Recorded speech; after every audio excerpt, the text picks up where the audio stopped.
Hello students, very warm greetings of the day. Today we are going to start the next and very important topic of the chapter atomic structure, and that is none other than Bose model of atom. Bose model of atom हम पढ़ते हैं, उसमें तीसरा model है. सबसे पहला Thomson's model of atom, good for nothing, not important for us for questions. Second is Rutherford's model of atom. Rutherford's model of atom nucleus के बारे में बताता है कि एटम में दो पार्ट होते हैं. One is nuclear part, another is extra nuclear part. Extra nuclear part में electron revolves around nucleus just like planets revolve around sun. तो रदरफोर्ड्स मॉडल ऑफ एटम को हम प्लैनेटरी मॉडल ऑफ एटम भी बोलते हैं. पर एक्स्ट्रा न्यूक्लियर पार्ट में जो इलेक्ट्रॉन घूम रहा है सर्कुलर पाथ में, उन सर्कुलर पाथ की रेडियस क्या है, किस स्पीड से इलेक्ट्रॉन घूम रहा है, क्या काइनेटिक एनर्जी है, क्या पोटेंशियल एनर्जी है, उसके बारे में रदरफोर्ड्स मॉडल नहीं बतलाता. उसकी डीमेरिट्स को, there are other spectrum of hydrogen spectrum, इन सब को भी रदरफोर्ड मॉडल एक्सप्लेन नहीं कर पाता. लेकिन Bose model of atom radius किस ऑर्बिट में घूम रहा है तो कितनी दूर होगा वो बता सकता है. स्पीड ऑफ इलेक्ट्रॉन बता देगा, एंगुलर मोमेंटम ऑफ इलेक्ट्रॉन बता देगा, kinetic energy, potential energy and total energy. One electron species में इलेक्ट्रॉन घूम रहा है तो कितनी होगी, वो बोस मॉडल ऑफ एटम से हम इंटरप्रेट कर सकते हैं. बोस मॉडल ऑफ एटम हमें बहुत सारे मैथमेटिकल रिलेशंस देता है. Mathematical form of Bohr's model of atom helps पे लोड. इसके अलावा हाइड्रोजन स्पेक्ट्रम को भी बोस मॉडल ऑफ एटम अच्छी तरीके से एक्सप्लेन कर देता है. रदरफोर्ड मॉडल ऑफ एटम ने इलेक्ट्रॉन एक ऑर्बिट में एक सर्कुलर पाथ में घुमा दिया, बट एक सर्कुलर पाथ से दूसरे सर्कुलर पाथ, एक ऑर्बिट से दूसरे ऑर्बिट में इलेक्ट्रॉन जंप नहीं करवाया. लेकिन बोस मॉडल ऑफ एटम बोलता है कि ग्राउंड स्टेट से हायर एनर्जी स्टेट में इलेक्ट्रॉन जाता है तो एक्साइटेशन हो गया, और हायर एनर्जी लेवल से ग्राउंड स्टेट की तरफ लोअर एनर्जी लेवल में आता है तो हम बोलते हैं डी एक्साइटेशन ऑफ इलेक्ट्रॉन हो गया. So my dear friends, let us start Bose model of atom from the very beginning. There are some important points about Bose model of atom. First is, Bose model of atom is applicable, Bose theory is applicable only for one electron species. Bose model of atom आपको radius देगा, speed of electron देगा, kinetic energy, potential energy, total energy, angular momentum, time period of revolution, frequency of revolution of electron. It will give many mathematical form, many quantitative information, but only and only for one electron species. One electron species मतलब जिसमें एक electron हो, iso electronic हो एक electron के साथ. तो hydrogen, helium, lithium, beryllium, boron, carbon, sodium, इस तरह हम आगे तक चले जाएंगे. बताओ इनका एटॉमिक नंबर कितना है. हाइड्रोजन का एटॉमिक नंबर कितना हो गया, 1, हीलियम का 2, लिथियम का 3, बोरोन का 4, 5 बोरोन का, बेरिलियम का 4, कार्बन का 6, सोडियम का 11 और लेड का 82.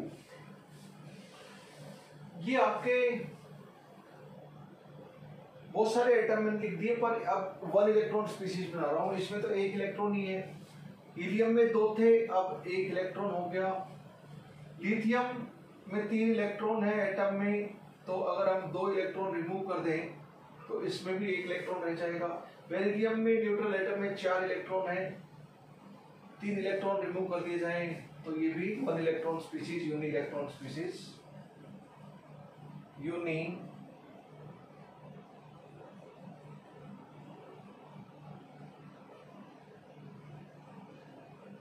Uni electronic species. Boron +4, carbon +5, sodium में 11 इलेक्ट्रॉन है तो 10 इलेक्ट्रॉन निकल जाएंगे तो 1 इलेक्ट्रॉन स्पीशीज बन जाएगा. लेड में 82 है तो 81 इलेक्ट्रॉन बच जाएंगे आपके. So these are atomic numbers. Z की वैल्यू हमें न्यूमेरिकल में काम आएगी। ये सब 1 इलेक्ट्रॉन स्पीसीज हैं। ये हाइड्रोजन है, इनको हाइड्रोजन लाइक स्पीसीज बोलते हैं। तो यूनि इलेक्ट्रॉन स्पीसीज मतलब hydrogen and hydrogen like species. Like hydrogen these are also having 1 electron, so hydrogen like species. Extra nuclear part में वैसे एक इलेक्ट्रॉन सर्कुलर पाथ में ऑर्बिट में घूम रहा होगा, तभी बोर्स थ्योरी एप्लीकेबल है। सिर्फ इन्हीं में बोर्स थ्योरी 1 इलेक्ट्रॉन है, लेकिन वो orbit number 1, orbit number 2, orbit number 3 excite होकर हाई एनर्जी वाले ऑर्बिट में, जैसे जैसे हम न्यूक्लियस से दूर जाते हैं, ऑर्बिट नंबर 1 से 2 से फिर 3 में घूम रहा है, फिर 4 में, जितना न्यूक्लियस से दूर वाले ऑर्बिट में इलेक्ट्रॉन घूम रहा है उतना ही ज्यादा उसकी एनर्जी है। 1 इलेक्ट्रॉन स्पीसीज के लिए ग्राउंड स्टेट मतलब ऑर्बिट नंबर 1, और उससे ऊपर वाली सारी एनर्जी स्टेट एक्साइटेड स्टेट रहेंगी, यानी कि सेकेंड ऑर्बिट मतलब first excited state, ground state मतलब ऑर्बिट नंबर 1 मतलब ग्राउंड स्टेट, ऑर्बिट नंबर 2 मतलब first excited state, orbit number 3 मतलब second excited state, so on so एच। हाइड्रोजन, हीलियम पॉजिटिव, लिथियम, ये हो गया। यहां से यहां तक मेनली न्यूमेरिकल में Z is equal to 1 2, Z is equal to 5, boron 4 positive. अब ये बेरिलियम +3 है, इसको ऐसे भी लिख सकते हैं, बेरिलियम +3 ऐसे लिखो या ऐसे लिखो, both are one and the same thing. Lithium di positive है, आप लिथियम डाई पॉजिटिव को ऐसे लिखो या ऐसे लिखो, both are one and the same thing, that is different style of writing. तो Bohr's model of atom is applicable for 1 electron species only. ठीक है। Second point, orbit number Z क्या बताता है, एटॉमिक नंबर, इसकी इंटीग्रल वैल्यू होगी 1 2 3 4। N क्या बताता है आपका ऑर्बिट नंबर, ऑर्बिट नंबर भी हरदम 1 2 3 4 ही रहेगा। There are infinite number of orbits around nucleus. Bohr's theory के अनुसार कितने ऑर्बिट हैं, इनफैक्ट चाहे इलेक्ट्रॉन एक है, बट नंबर ऑफ ऑर्बिट्स और सर्कुलर पाथ जिनमें इलेक्ट्रॉन घूम सकता है वो इनफाइनाइट है।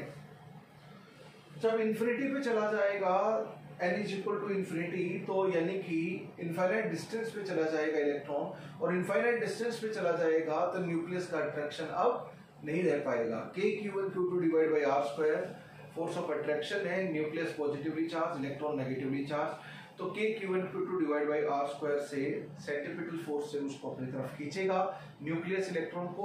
लेकिन r is equal to infinity कर दें, n is equal to infinity मतलब बहुत दूर है, यानी कि r is equal to infinity, तो K(Q1Q2) डिवाइड बाई r² में r is equal to infinity put करेंगे तो हमारी फोर्स वहां पर 0 आ जाएगा, यानी कि न्यूक्लियस अभी इलेक्ट्रॉन को इन्फिनिटी पे जाने के बाद अट्रैक्ट नहीं कर रहा। Electron is no more under the influence of attraction of nucleus when it is at infinity, n is equal to infinity or r is equal to infinity, r मतलब distance from nucleus. There are infinite number of orbits around nucleus. Third, in a particular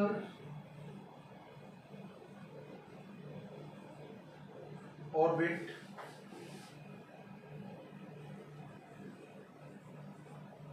energy of electron or 1 electron species is fixed. जब तक electron एक orbit में घूमता रहेगा उसकी energy fix है, उसको हम ऑर्बिट को स्टेशनरी स्टेट बोलते हैं या स्टेशनरी ऑर्बिट बोलते हैं, क्योंकि उसकी एनर्जी फिक्स है, स्टेशनरी है। बट जब इलेक्ट्रॉन जंप करेगा from one orbit to another orbit, एक स्टेशनरी स्टेट से दूसरी स्टेशनरी स्टेट, तो अगर न्यूक्लियस से दूर जाता है तो एनर्जी बढ़ेगी, तो उसको एक्साइटेशन बोलेंगे, और न्यूक्लियस की तरफ आता है तो मतलब एनर्जी रिलीज होगी in the form of radiation, that is de excitation. तो as long as electron continue to revolve in a particular orbit, as long as electron continue to revolve in a particular orbit, there is no emission, no absorption of radiation. So there is no emission, no absorption of energy in the form of radiation.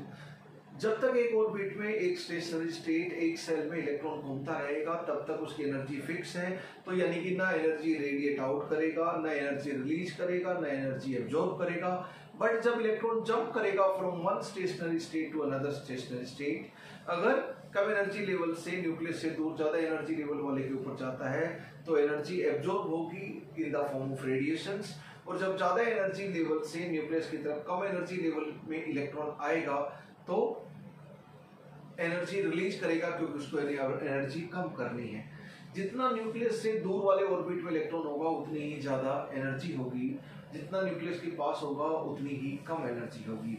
इसलिए n is equal to 1 ground state में energy कम होती है और बाहर excite करके उसको higher energy level में ले जाए ऑर्बिट नंबर 2, 3, 4 में तो एनर्जी बढ़ जाएगी। एक्साइटेशन का मतलब ही एनर्जी बढ़ाना होता है। In a particular orbit energy of electron in one electron species is fixed. Fourth, it is first model of atom which is based on quantum theory of radiation.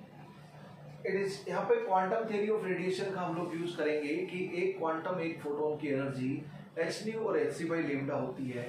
तो जब first model of atom में electron jump करेगा one stationary state to another stationary state तो radiation का absorption करेगा। जब energy बढ़ानी होगी एक्साइटेशन में, डी एक्साइटेशन में एनर्जी घटानी होगी तो रेडिएशन का फोटोन का एमिशन करेगा। एक जंप में एक फोटोन निकलेगा डी एक्साइटेशन में एक जंप में एक फोटोन एब्जॉर्ब होगा। ऑर्बिट फिक्स है, कहीं पे भी ऑर्बिट नहीं हो सकता। ऑर्बिट नंबर 1 के बाद ऑर्बिट नंबर 2 और दोनों ऑर्बिट के बीच में कुछ गैप होता है। फिर ऑर्बिट नंबर 2 के बाद ऑर्बिट नंबर 3 फिर कुछ गैप होता है, इंटर ऑर्बिट डिस्टेंस होता है। यानी कि कुछ बिल्कुल सेपरेट और डिस्क्रीट और सेग्रीगेटेड सर्कुलर पाथ है जिसमें इलेक्ट्रॉन घूम सकता है, वही परमिसिबल सर्कुलर पाथ है। कहीं पे भी सर्कुलर पाथ नहीं हो सकता जहाँ पे इलेक्ट्रॉन घूम सके। कुछ फिक्स है वहीं पे ही घूमेगा। Orbit number 1, orbit number 2। Orbit number 1 की रेडियस ये है, ऑर्बिट नंबर 2 की रेडियस ये है, ऑर्बिट नंबर 1 की रेडियस ये है। तो इस सर्कुलर पाथ में घूमेगा या इसमें घूमेगा, उसके बीच में 1 और 2 के बीच में कहीं पे और कहीं इलेक्ट्रॉन घूम ही नहीं सकता as per Gauss theory of atom. तो it is based on Planck's quantum theory of radiation. तो Gauss model of atom is first model of atom which is based on which used Planck's quantum theory of radiation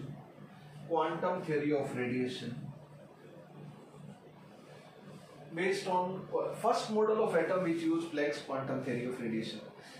इससे पहले Rutherford model है, Bohr's model से पहले Rutherford model ने एक orbit से दूसरे ऑर्बिट यानी कि एक सर्कुलर पाथ से दूसरे सर्कुलर पाथ में इलेक्ट्रॉन को जंप नहीं करवाया।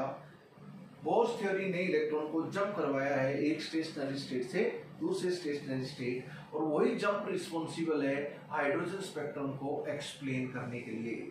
सिर्फ वो इलेक्ट्रॉन जो जंप करता है, इलेक्ट्रॉन का ट्रांजिशन होता है one orbit to another orbit, that is only responsible for absorption and emission of radiation and spectrum of hydrogen, emission spectrum of hydrogen and one electron species, इनका spectrum भी explain करता है। Boss model also explains spectrum of all one electron uni-electron species। अब Boss model के कुछ Boss theory के अपने postulates हैं। Let us study these postulates। Certain postulates of Boss theory।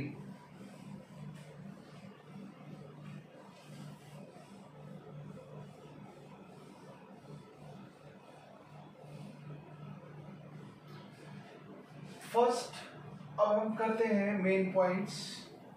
Postulates of bourse theory of atom और bourse model of atom. कुछ postulates हैं। पहला पोस्टुलेट है सर्कुलर पाथ में इलेक्ट्रॉन घूमता है। Postulate of bourse theory, electrons revolve around nucleus in discrete circular paths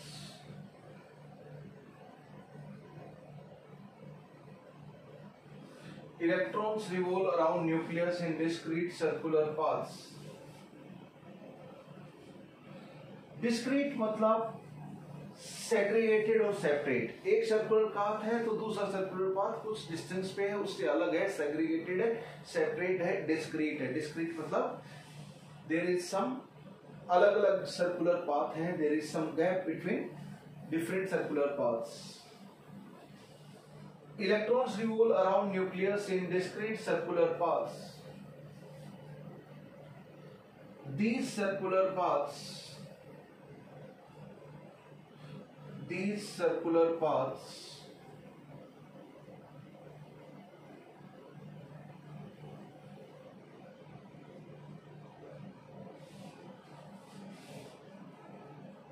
are known as these circular paths are known as orbits.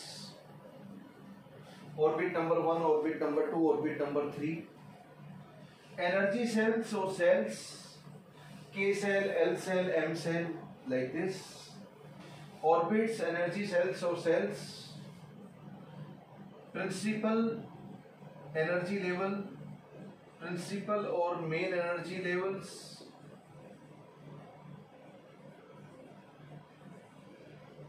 Stationary state और stationery orbit, ये सब है. अगर आपका 1, 2, 3, 4 n की वैल्यू है, यहाँ पे बॉक्स थ्योरी में n का मतलब ऑर्बिट नंबर है, तो ये क्या हो गया, n इज इक्वल टू 1 मतलब k shell, n is equal to 2 मतलब l shell, n is equal to 3 मतलब m shell, k l m n o p, इस तरह k shell, l shell, m shell, n shell, orbit number 1, 2, 3. ये first stationery state हो गया, second stationery state हो गया, ये फोर्थ स्टेशनरी स्टेट हो गया, लाइक दिस. तो डिफरेंट सर्कुलर पाथ में इलेक्ट्रॉन घूमता है. कैसे पाथ में घूमता है, इलिप्टिकल पाथ में या सर्कुलर पाथ में, सर्कुलर पाथ में. तो condition of circular motion, centripetal and centrifugal force modulus wise बराबर होंगे, वो कंडीशन ऑफ सर्कुलर पाथ होती है, तो वो सर्कुलर मोशन की कंडीशन फुलफिल करेगा. Electrons revolve in different circular paths. तो यहाँ पर अगर हम एक इलेक्ट्रॉन देखें बच्चों डिफरेंट सर्कुलर पाथ में, दिस इज न्यूक्लियस. न्यूक्लियस के ऊपर पे एक प्रोटॉन पे प्लस ई चार्ज होता है. जेड प्रोटॉन होंगे तो Z multiplied by plus E charge. जैसे जेड की वैल्यू हाइड्रोजन के लिए 1 है, तो न्यूक्लियर चार्ज हाइड्रोजन का +1 ई हो जाएगा. बोरोन के लिए जेड की वैल्यू 5 है, तो न्यूक्लियर चार्ज +5e हो जाएगा, यानी कि +ZE इज न्यूक्लियर चार्ज. तो न्यूक्लियस के ऊपर न्यूक्लियस का जो चार्ज है मतलब प्रोटॉन का चार्ज है, that is +ZE. Extra nuclear part में इलेक्ट्रॉन, ये ऑर्बिट नंबर 1 है, ये ऑर्बिट नंबर 2 है, ये ऑर्बिट नंबर 3 है, so on so H.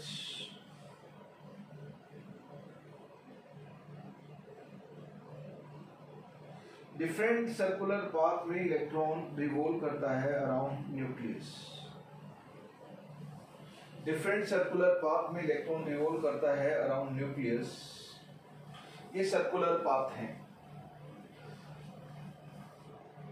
1 electron species में this is n is equal to 1 ground state.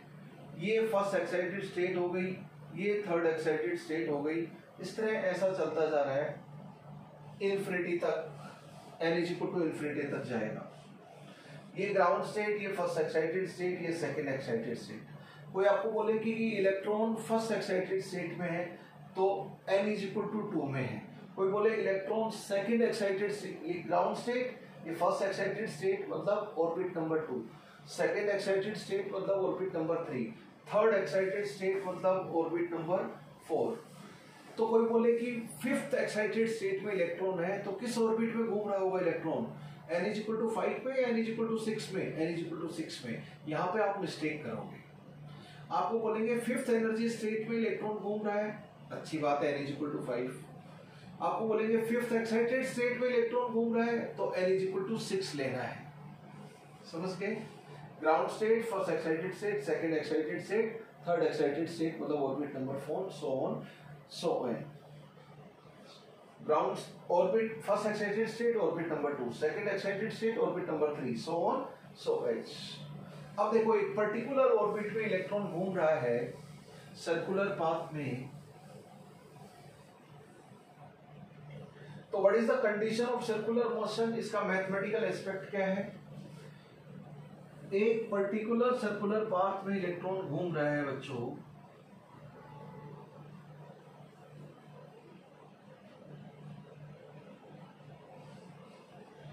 मान लीजिए इलेक्ट्रॉन की स्पीड v है, न्यूक्लियस से उसका डिस्टेंस यानी कि रेडियस आपका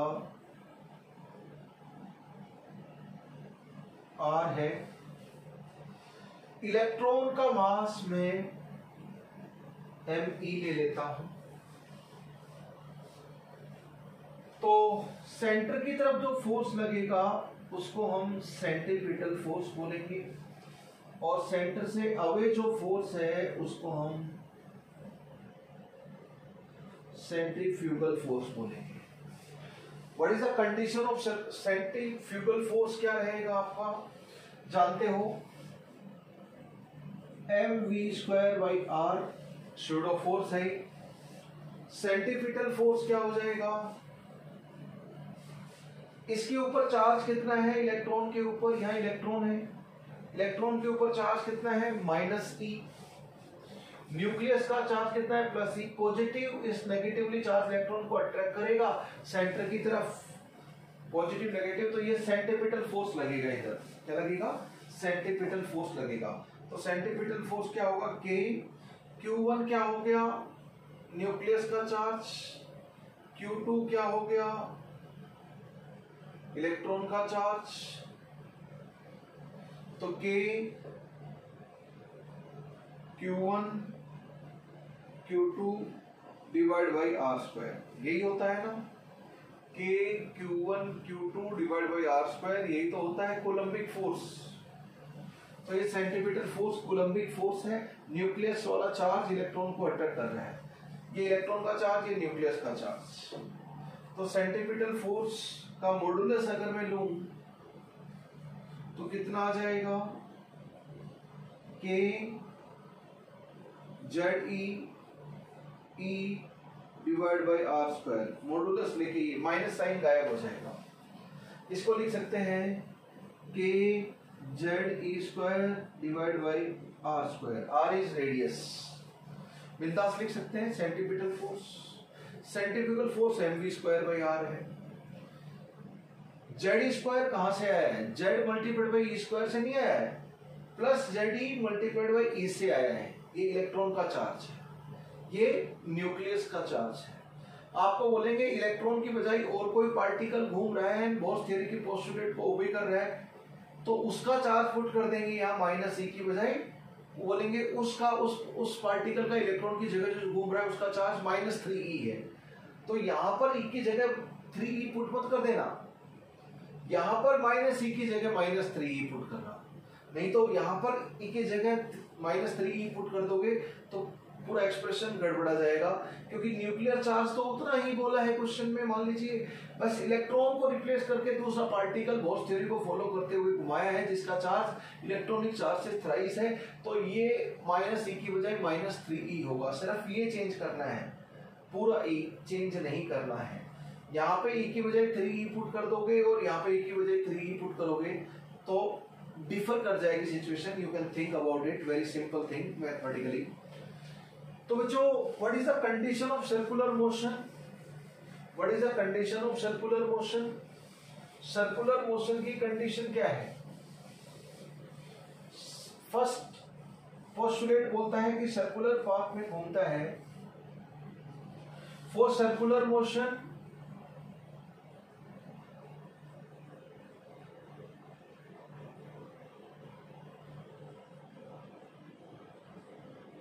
for circular motion of electron, centripetal force and centrifugal force बराबर रहेंगे।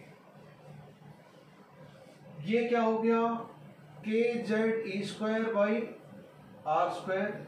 ये क्या हो गया, mass of electron v square by are square, r m we square by r. Modulus हो गया, ये दोनों मॉडुलस है। आर स्क्वायर से आर चला गया तो कंडीशन ऑफ सर्कुलर मोशन क्या हो गई, ये स्पीड ऑफ इलेक्ट्रॉन है, इलेक्ट्रॉन वी स्पीड से घूम रहा है, आर रेडियस ऑफ ऑर्बिट जिसमें इलेक्ट्रॉन घूम रहा है। तो v और r में speed of electron and radius of orbit in which electron is revolving में पहली इक्वेशन आ गई। एक इक्वेशन और आ जाए v और r में, तो आपका क्या हो जाएगा, v और r की दो इक्वेशन आ गई तो v का एक्सप्रेशन और r का एक्सप्रेशन एब्सोल्यूट टर्म में आ जाएगा। सभी फॉर्मूलाज हम z और n की टर्म में लेके आएंगे। z की वैल्यू इंटीजर होती है 1 2 3 4, n की वैल्यू ऑर्बिट नंबर 1 2 3 4 ये भी इंटीजर होती है। इन दो इंटीजर की टर्म में हम रेडियस का फॉर्मूला लेके आएंगे, स्पीड ऑफ इलेक्ट्रॉन का फॉर्मूला लेके आएंगे, काइनेटिक एनर्जी का फॉर्मूला लेके आएंगे, potential energy, total energy, angular momentum, time period of revolution, सारे फॉर्मूलाज हम z और n की टर्म में लेके आएंगे। क्योंकि क्वेश्चन में z और n ही दिया हुआ होता है मोस्टली, इसलिए 99% क्वेश्चन में वैसी सिचुएशन मिलेगी, इसलिए z और n, और दोनों इंटीजर है। z तो एटॉमिक नंबर है 1 2 3 4, हाइड्रोजन हुआ तो 1, बोरोन 4 पॉजिटिव हुआ तो z की वैल्यू 5, हीलियम +1 हुआ तो z की वैल्यू 2, n थर्ड ऑर्बिट में इलेक्ट्रॉन घूम रहा है तो n की वैल्यू 3, फिफ्थ ऑर्बिट में घूम रहा है तो n की वैल्यू 5, फिफ्थ एक्साइटेड स्टेट में घूम रहा है तो n की वैल्यू 6, लाइक दिस।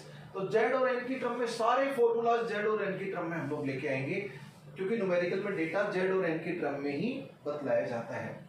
तो ये पहली इक्वेशन आ गई, this is first equation condition of circular motion से। Second postulate of Bohr's model, second postulate of Bohr's model हमें क्या बोलता है कि इलेक्ट्रॉन डिफरेंट सर्कुलर पाथ में घूमता है, लेकिन कहीं पे भी सर्कुलर पाथ नहीं हो सकता। वहीं पे ही सर्कुलर पाथ हो सकता है जहां पर उसी सर्कुलर पाथ में इलेक्ट्रॉन का घूमना परमिसिबल है, जिसमें angular momentum of electron is some integer multiplied by constant h divide by 2 pi. तो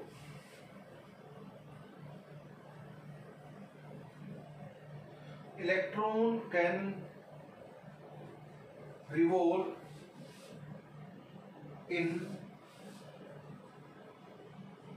those circular paths, revolve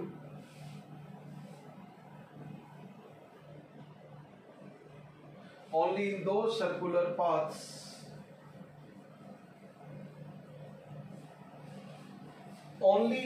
circular paths in which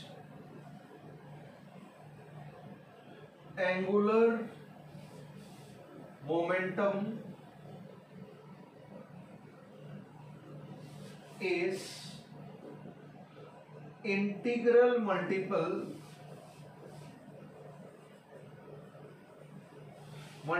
of constant h divided by 2 pi। h Planck's constant है, पाई भी constant है 22/7, तो h upon 2 pi का integral multiple होगा। यानी कि क्या क्या हो सकता है, एंगुलर मोमेंटम, एंगुलर मोमेंटम इसी को ही हम बोलते हैं that is angular momentum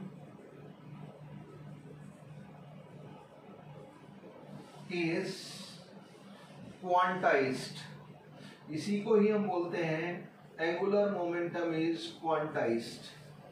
there is quantization of angular momentum. आपको ऑब्जेक्टिव पूछेंगे कि कौन सा model of atom quantization of angular momentum के बारे में बतलाता है, अपना पोस्टुलेट देता है, जंक्शन देता है। तो बोह्स मॉडल कि एंगुलर मोमेंटम की वैल्यू क्या क्या पॉसिबल है, एंगुलर मोमेंटम की वैल्यू क्या क्या हो सकती है। स्मॉलेस्ट वैल्यू तो ये हो सकती है, इससे छोटी वैल्यू नहीं हो सकती, because this is the quantum, यानी कि smallest value of angular momentum.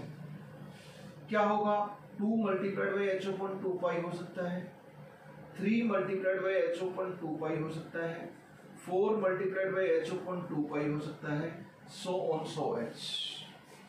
nth orbit में घूम रहा होगा तो n multiplied by H upon 2 पाई हो सकता है,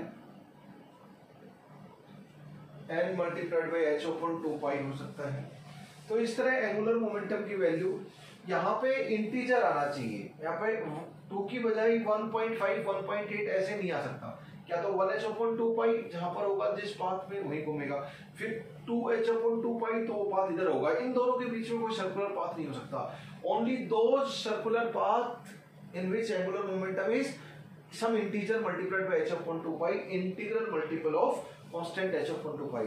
तो ये इसे क्या बोलते हैं, एक स्मॉलेस्ट यूनिट है उसका बार बार रिपीटेशन हो इंटीग्रल मल्टीपल टाइम, इसे ही क्वांटाइजेशन बोलते हैं। और बताओ स्मॉलेस्ट वैल्यू क्या एंगुलर मोमेंटम की, इसको क्वांटम बोलते हैं, स्मॉलेस्ट वैल्यू क्वांटम, और उसका इंटीग्रल मल्टीपल हो सकता है एंगुलर मोमेंटम, तो मतलब एंगुलर मोमेंटम इज क्वांटाइज्ड, उसी का ही रिपीटेशन है 1 2 3 इंटीग्रल मल्टीपल ऑफ टाइम। अब तो किसी भी सर्कुलर पाथ में इलेक्ट्रॉन नहीं घूम सकता, angular momentum is quantized orbit motion में।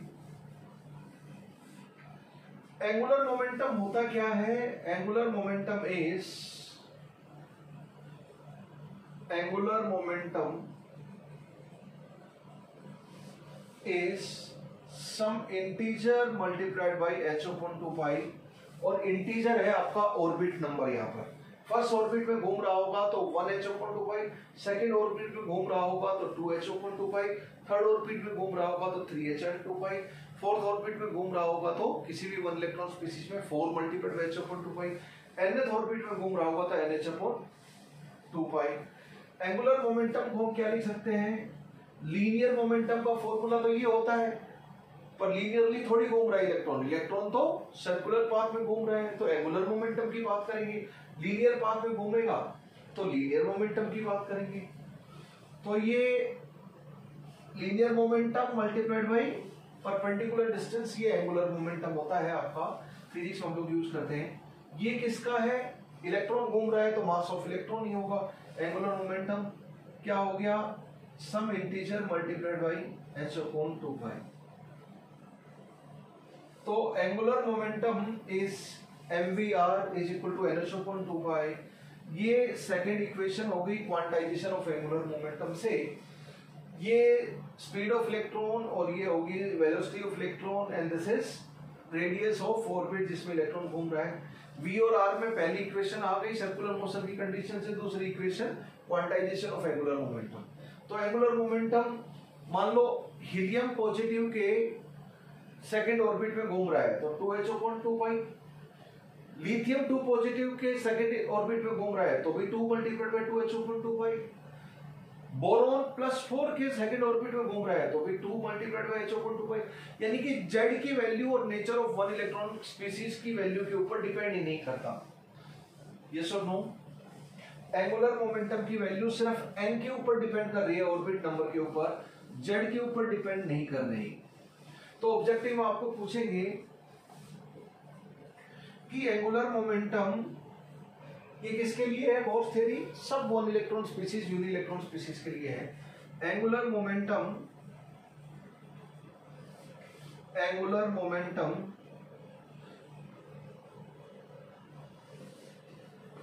Depends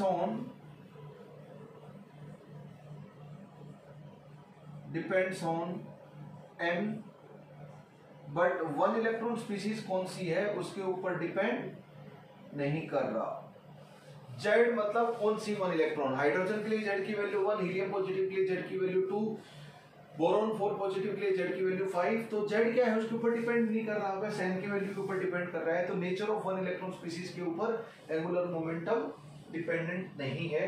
you can see from Bohr's postulate, ये बोर्स का अजम्पशन है, इसका कोई लॉजिक नहीं है, उसने बस ऐसे ही orbit without any logic angular momentum ये लिया, इसका कोई लॉजिकल एक्सप्लेनेशन बोर्स दे नहीं पाया। बोर्स मॉडल नहीं कोई लॉजिकल, बस एंगुलर मोमेंटम क्वांटाइज है, इंटीग्रल मल्टीपल है, पर इसकी एक्सप्लेनेशन बोस मॉडल नहीं दे पाए। डीमेरिट भी है बोस मॉडल ऑफ एटम की, it failed to explain why angular momentum is NH upon 2 pi. बस ये है, ये लेकर चलो ऐसा बोला, पर इसकी एक्सप्लेनेशन बोस मॉडल से नहीं मिली, इसलिए डीमेरिट ऑफ बोस मॉडल है। सिर्फ 1 इलेक्ट्रॉन स्पीशीज के लिए ही बोस मॉडल के सब रिलेशन वैलिड है, मल्टी इलेक्ट्रॉन स्पीशीज के लिए नहीं है। तो मल्टी इलेक्ट्रॉन स्पीशीज के लिए बोस थ्योरी एप्लीकेबल नहीं है, ये भी बोस थ्योरी की डीमेरिट है। Third,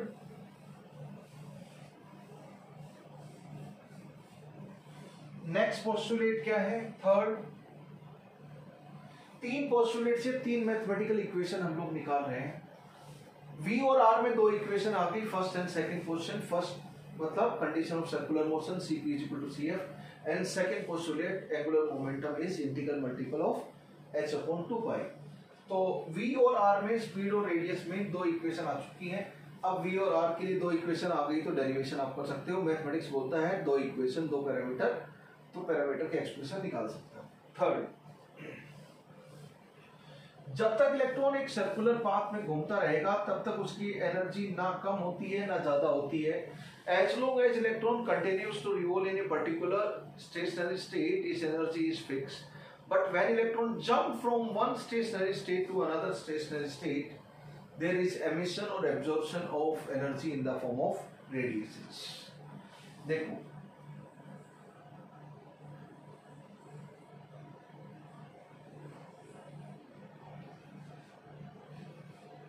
it is like this.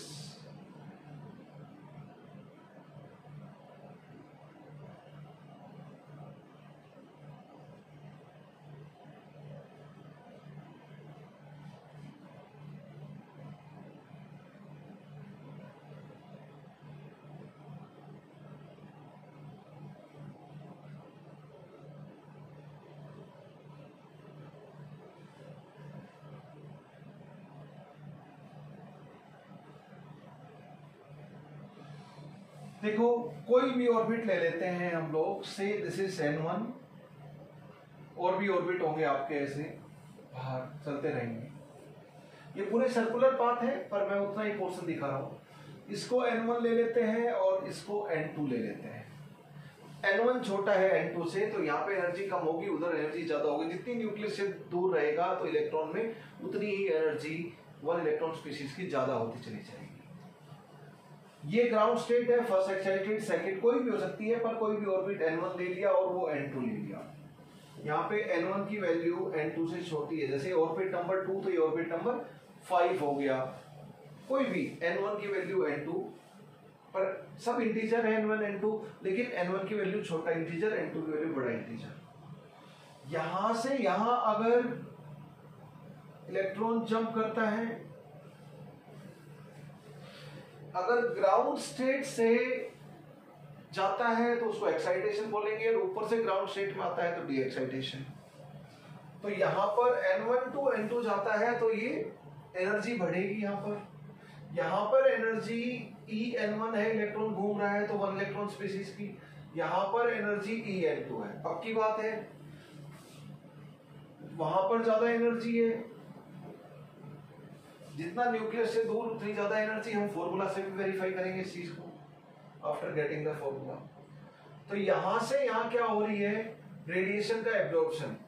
लेकिन अगर वापस आएगा इलेक्ट्रॉन, डी एक्साइटेशन ऊपर से नीचे आएगा तो एब्जॉर्प्शन ऑफ रेडिएशन होगा, N2 से N1 में वापस आएगा। इधर क्या हो रहा है?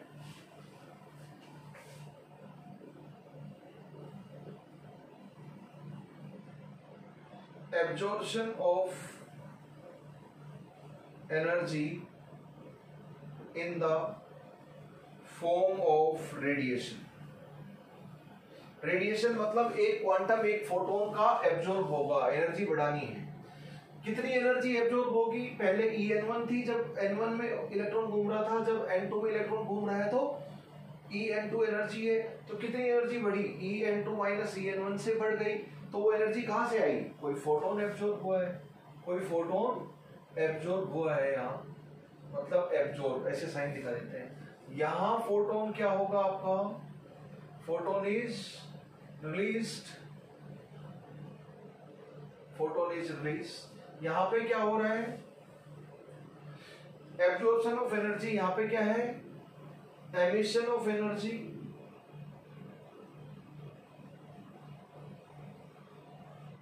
इन the form of radiation photon. एक जंप, चाहे 1 to 4 जंप हो, 2 to 5 हो, 3 to 4 हो, 2 to 3 हो, कहीं पे भी जब भी ऊपर की तरफ जाएगा इलेक्ट्रॉन की एनर्जी बढ़ेगी, इलेक्ट्रॉन हायर ऑर्बिट में जाएगा तो एब्जॉर्प्शन ऑफ एनर्जी होगा। एक जंप में एक फोटोन, एक क्वांटम का एब्जॉर्प्शन होगा।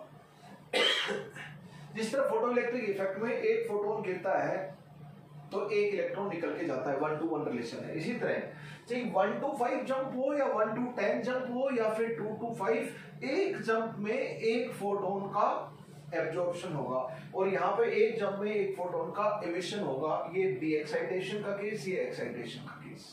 तो एक्साइटेशन में एनर्जी एब्जॉर्ब होगी फोटोन और रेडिएशन की फॉर्म में, डी एक्साइटेशन में एनर्जी का एमिशन होगा, फोटोन एमिशन होगा, रेडिएशन का एमिशन होगा।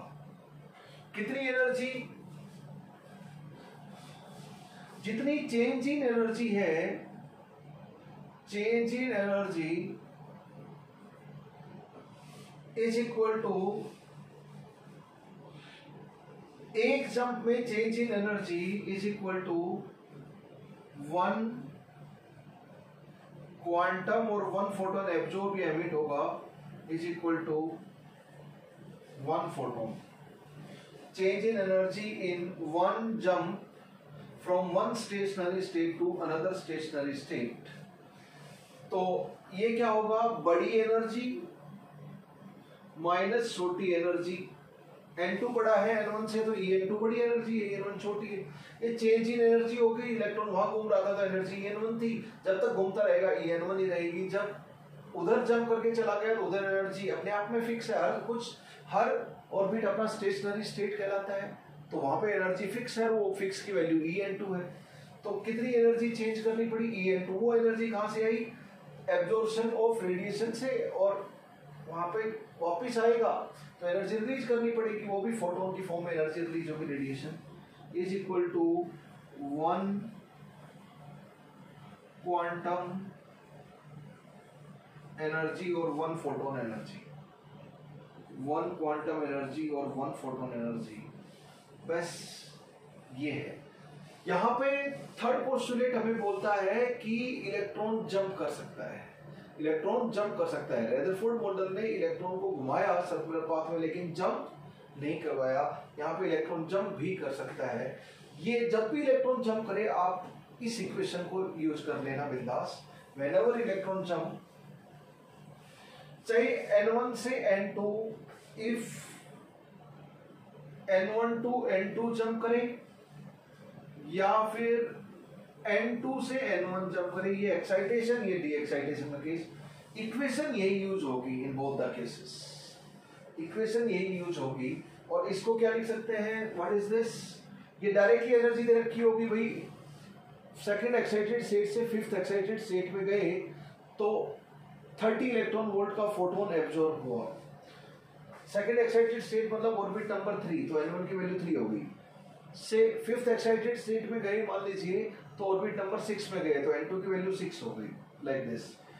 इसकी वैल्यू डायरेक्टली दे रखी तो अच्छी बात है। अगर आपको जो रेडिएशन एब्जॉर्ब या एमिट हुई, यहाँ पे एब्जॉर्ब होगी एक्साइटेशन, डी एक्साइटेशन में एमिशन ऑफ रेडिएशन होगा, तो उस रेडिएशन का h न्यू लिख सकते हैं, इसको hc बाय लैम्डा भी लिख सकते हैं, इसको hc न्यू बार भी। एक क्वांटम की एनर्जी को Planck's quantum theory of radiation से आप ऐसे लिख सकते हो। इसलिए हमने बोला कि Bose model of atom is first model of atom which use quantum theory of radiation. यहाँ पे क्वांटम एनर्जी, एक जंप में एक फोटोन एब्जॉर्ब या एमिट होगा, इस चीज का ध्यान रखना।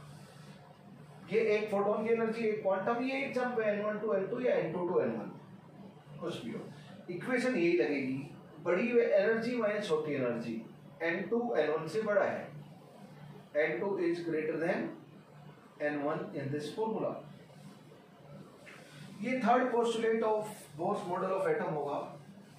इसमें एनर्जी हम लोग देखेंगे तो 3 postulate of Bohr's model of atom से 3 इक्वेशन हमारी आ गई हैं, 3 मैथमेटिकल इक्वेशन आ गई हैं।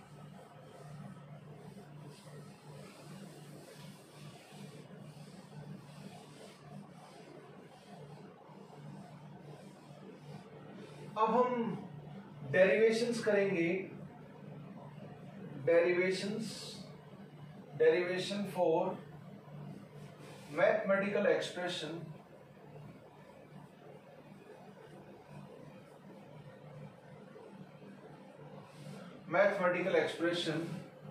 of first radius of orbit,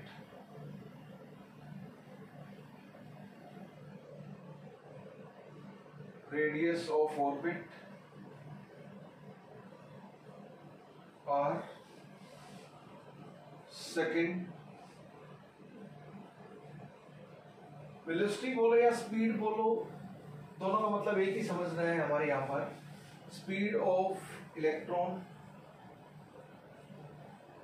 v से हम लोग डिनोट करेंगे, इसका एक्सप्रेशन निकालेंगे, इसका एक्सप्रेशन निकालेंगे। Third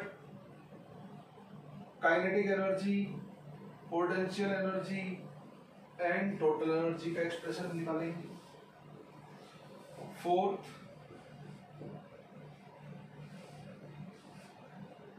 time period of revolution,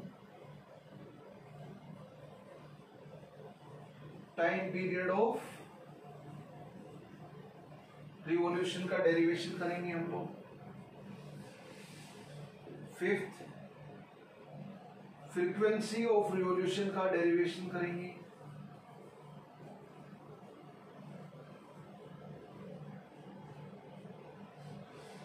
time पर पीरियड ऑफ रिवॉल्यूशन का रेसिप्रोकली फ्रीक्वेंसी ऑफ रिवॉल्यूशन होती है, तो आप जानते हो वेव में भी देखा था हमने, टाइम पीरियड ऑफ वेव का reciprocal he frequency of wave था। इसकी यूनिट क्या होती है? Second inverse time inverse. इसकी क्या होती है? सेकेंड, और तो भी टाइम की यूनिट होगी, तो रेसिप्रोकल ये यूनिट के हिसाब से देखोगे तो ये सब के सब एक्सप्रेशन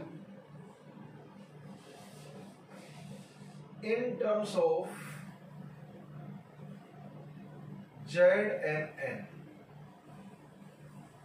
सारे के सारे डेरिवेशन। Z एक इंटीजर है, कोई बोले हीलियम पॉजिटिव तो Z की वैल्यू 2, तो बोले बोरॉन 4 पॉजिटिव तो Z की वैल्यू 5।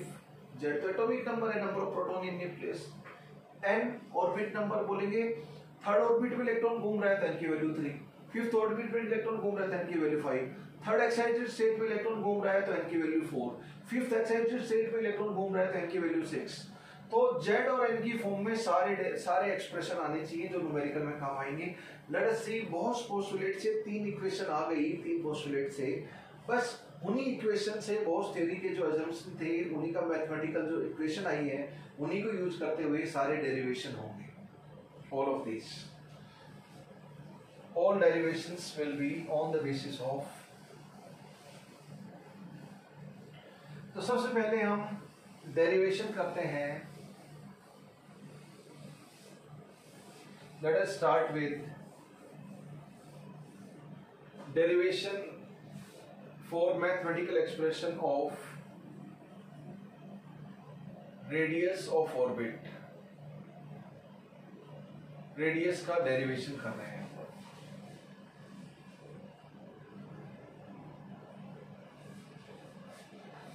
देखो, आपने जो भी एक्सप्रेशन निकाले अभी गॉस मॉडल पे, कंडीशन ऑफ सर्कुलर मोशन से क्या आया था? k plus Z E multiplied by minus E divide by are square is equal to M we square by R, ऐसे आया था आपका। और ये आर आर के साथ उड़ जाएगा, ऐसे आ जाएगा। v और r में एक भी मास ऑफ इलेक्ट्रॉन है, ठीक है। दूसरा था M V R, M mass of electron है, is equal to NH upon 2 pi. जो हम फाइनली फॉर्मूला निकाल रहे हैं वो अगर आपको ध्यान नहीं रहे और कभी कभी किसी के फॉर्म में, ये 2 इक्वेशन है, सारे डेरिवेशन, सारा गेम इन्हीं का ही है। तो कभी भी कोई भी एक्सप्रेशन निकालना हो तो यहां से शुरुआत करें। ये क्या था? Plus Z E multiplied by minus E था, ध्यान रखें, ठीक है। उससे जेड ई स्क्वायर आया है, K Q L Q two divide by are square से, वहां से स्टार्ट हुआ था मामला, ठीक है। यहाँ पे v और r 2 चीज है, यहाँ पर भी v और r 2 चीज है। तो 2 इक्वेशन, 2 पैरामीटर, 2 इक्वेशन, केमिस्ट्री का काम खत्म, मैथमेटिक्स का काम स्टार्ट। यहाँ सब्स्टिट्यूशन मेथड से हम लोग कर लेंगे। 9th 10th में आपने पढ़ा है एक्स वाई में दो इक्वेशन है, एक से एक्स को वाई की फॉर्म में निकालो, दूसरी जगह पुट कर दो, वाई का वैल्यू आ जाता था। वाई को एक्स की फॉर्म में एक इक्वेशन से निकालो, दूसरे में सब्स्टिट्यूट कर दो, आपका एक्स और वाई की वैल्यू आ जाती है सब्स्टिट्यूशन मेथड से। यहाँ पर भी v को r की फॉर्म में निकालेंगे, यहाँ पे पुट कर देंगे, r को v की फॉर्म में निकालेंगे, एक इक्वेशन से दूसरी पुट कर देंगे, हमारा v और r का एक्सप्रेशन आ जाएगा। अब करें डेरिवेशन ऑफ r का डेरिवेशन चाहते हैं तो v से पीछा छुड़वाना है, तो यहां से क्या लिख सकते हैं, फ्रॉम दिस v क्या लिखेंगे, nh divide by 2 pi mr। Equation 2 से v को r की फॉर्म में ले आए। अब क्या करो, v से पीछे छुड़वाना है तो यहाँ पे पुट कर देते हैं इक्वेशन 1 में, तो v को r के फंक्शन में पुट कर दिया तो v तो गायब हो जाएगी, r का एक्सप्रेशन आ जाएगा। देखो कैसे, k z e square divided by r is equal to mass of electron. बताओ v स्क्वायर करना है तो क्या आ जाएगा, n square h square divided by 4 pi square, mass of electron है ये आपका,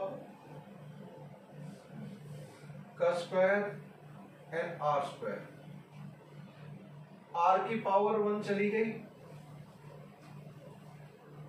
ठीक है, तो फाइनली r का एक्सप्रेशन, ये r की पावर 2 थी, एक r की पावर चली जाएगी, तो r का एक्सप्रेशन क्या आ गया,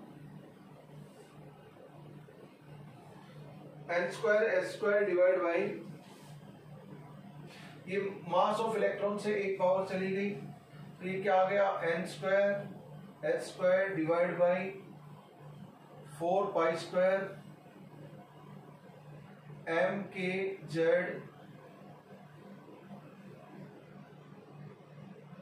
e स्क्वायर। ये आ गया आपका final expression, n square H square divide by 4 pi square m k z e square. Objective में, नीट में, जेईई मेन में डायरेक्टली ये एक्सप्रेशन पूछ लेते हैं, भूल जाओ तो कोई बात नहीं, ये दो इक्वेशन ध्यान है ना, ये तो ध्यान रखनी है, 3 इक्वेशन, 3 पोस्टुलेट की, बहुत थ्योरी की, उसी से डेरिवेशन क्या 1 मिनट में कर लोगे आप, बहुत इजी है, एक्सट्रीमली इजी। तो r आ गया। अब देखो z और n की फॉर्म में लेके आना है, z और n के अलावा बाकी सब परफेक्ट कांस्टेंट है इसमें। r क्या का, z और n को बाहर निकालने इधर, तो क्या बचा, h square 4 pi m k e square n square by z, n square by z, ये सो नो, ये पूरा का पूरा परफेक्ट कांस्टेंट है, this is perfect constant. n और z की फॉर्म में है तो n स्क्वायर बाई z हम अलग निकाल देंगे, सब सारे एक्सप्रेशन n और z की फॉर्म में लेके आते हैं, तो क्या हो जाएगा इधर, h स्क्वायर 4 पाई m k z e square में ये पूरा कांस्टेंट है। h की वैल्यू क्या होती है,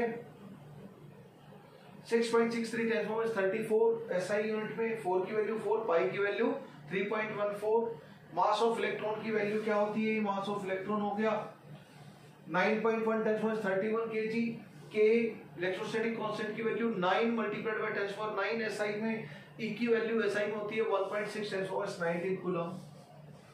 तो घर पे जाना, मुंह हाथ धोना, कैलकुलेटर उठाना, h की वैल्यू 6.63 10 34 पुट करना, 4 की वैल्यू 4, पाई की वैल्यू 3.14, मास ऑफ इलेक्ट्रॉन की 9.1 10 31 kg, k की value 9 multiplied by 10 9 and e की वैल्यू 1.6 10 19, और इक्वेट के साइन के ऊपर क्लिक करना तो कैलकुलेटर स्क्रीन पे जो वैल्यू दिखाई देगी मेरे दोस्तों 0.529 10 raised to power minus 10 n square by Z. चूंकि आपने सब कुछ SI में पुट किया है तो रेडियस भी किस में आएगी, SI में आएगी, मीटर में, रेडियस भी SI में आएगी। और 10⁻⁻10 मीटर क्या होता है, 1 एंगस्ट्रॉम, तो 10⁻⁻10 से इसको डिवाइड कर दूंगा तो एंगस्ट्रॉम में आ जाएगा। तो फाइनल एक्सप्रेशन एंगस्ट्रॉम में क्या आ जाएगा हमारा 0.529 n square by Z angstrom. 99% numerical में ये यूज होगा, बाई चांस ऑब्जेक्टिव में उन परफेक्ट कांस्टेंट की टर्म में भी पूछ लिया जाएगा, पर ये 0.529 n square by Z, this is perfect constant 0.529। 0.52 को अप्रोक्सीमेटली 0.53 भी ले सकते हो अगर जरूरत पड़े तो, यस और नो। तो यहां से आप इन दोनों इक्वेशन से सारे डेरिवेशन करोगे, दोनों इक्वेशन डेरिवेशन कर दिया तो रेडियस क्या आया, directly proportional to n square by Z, ये आ गया। जैसे जैसे ऑर्बिट नंबर बढ़ेगा रेडियस बढ़ेगी, बाहर वाले ऑर्बिट की बड़ी रेडियस होती है, n की वैल्यू बढ़ेगी। जैसे जैसे जेड बढ़ेगा, जेड मतलब हाइड्रोजन की बजाय helium positive, lithium di positive, उन सबका देखेंगे जेड बढ़ेगा। जेड बढ़ेगा तो रेडियस छोटी होगी, जेड बढ़ेगा तो यानी कि हाइड्रोजन के फर्स्ट ऑर्बिट की रेडियस देखें, n की वैल्यू फर्स्ट ले लो, हीलियम पॉजिटिव की फर्स्ट ऑर्बिट की रेडियस देखें तो हाइड्रोजन छोटी होगी क्योंकि जेड बढ़ गया। लिथियम 2 पॉजिटिव की फर्स्ट ऑर्बिट की रेडियस और छोटी हो जाएगी क्योंकि जेड और बढ़ गया।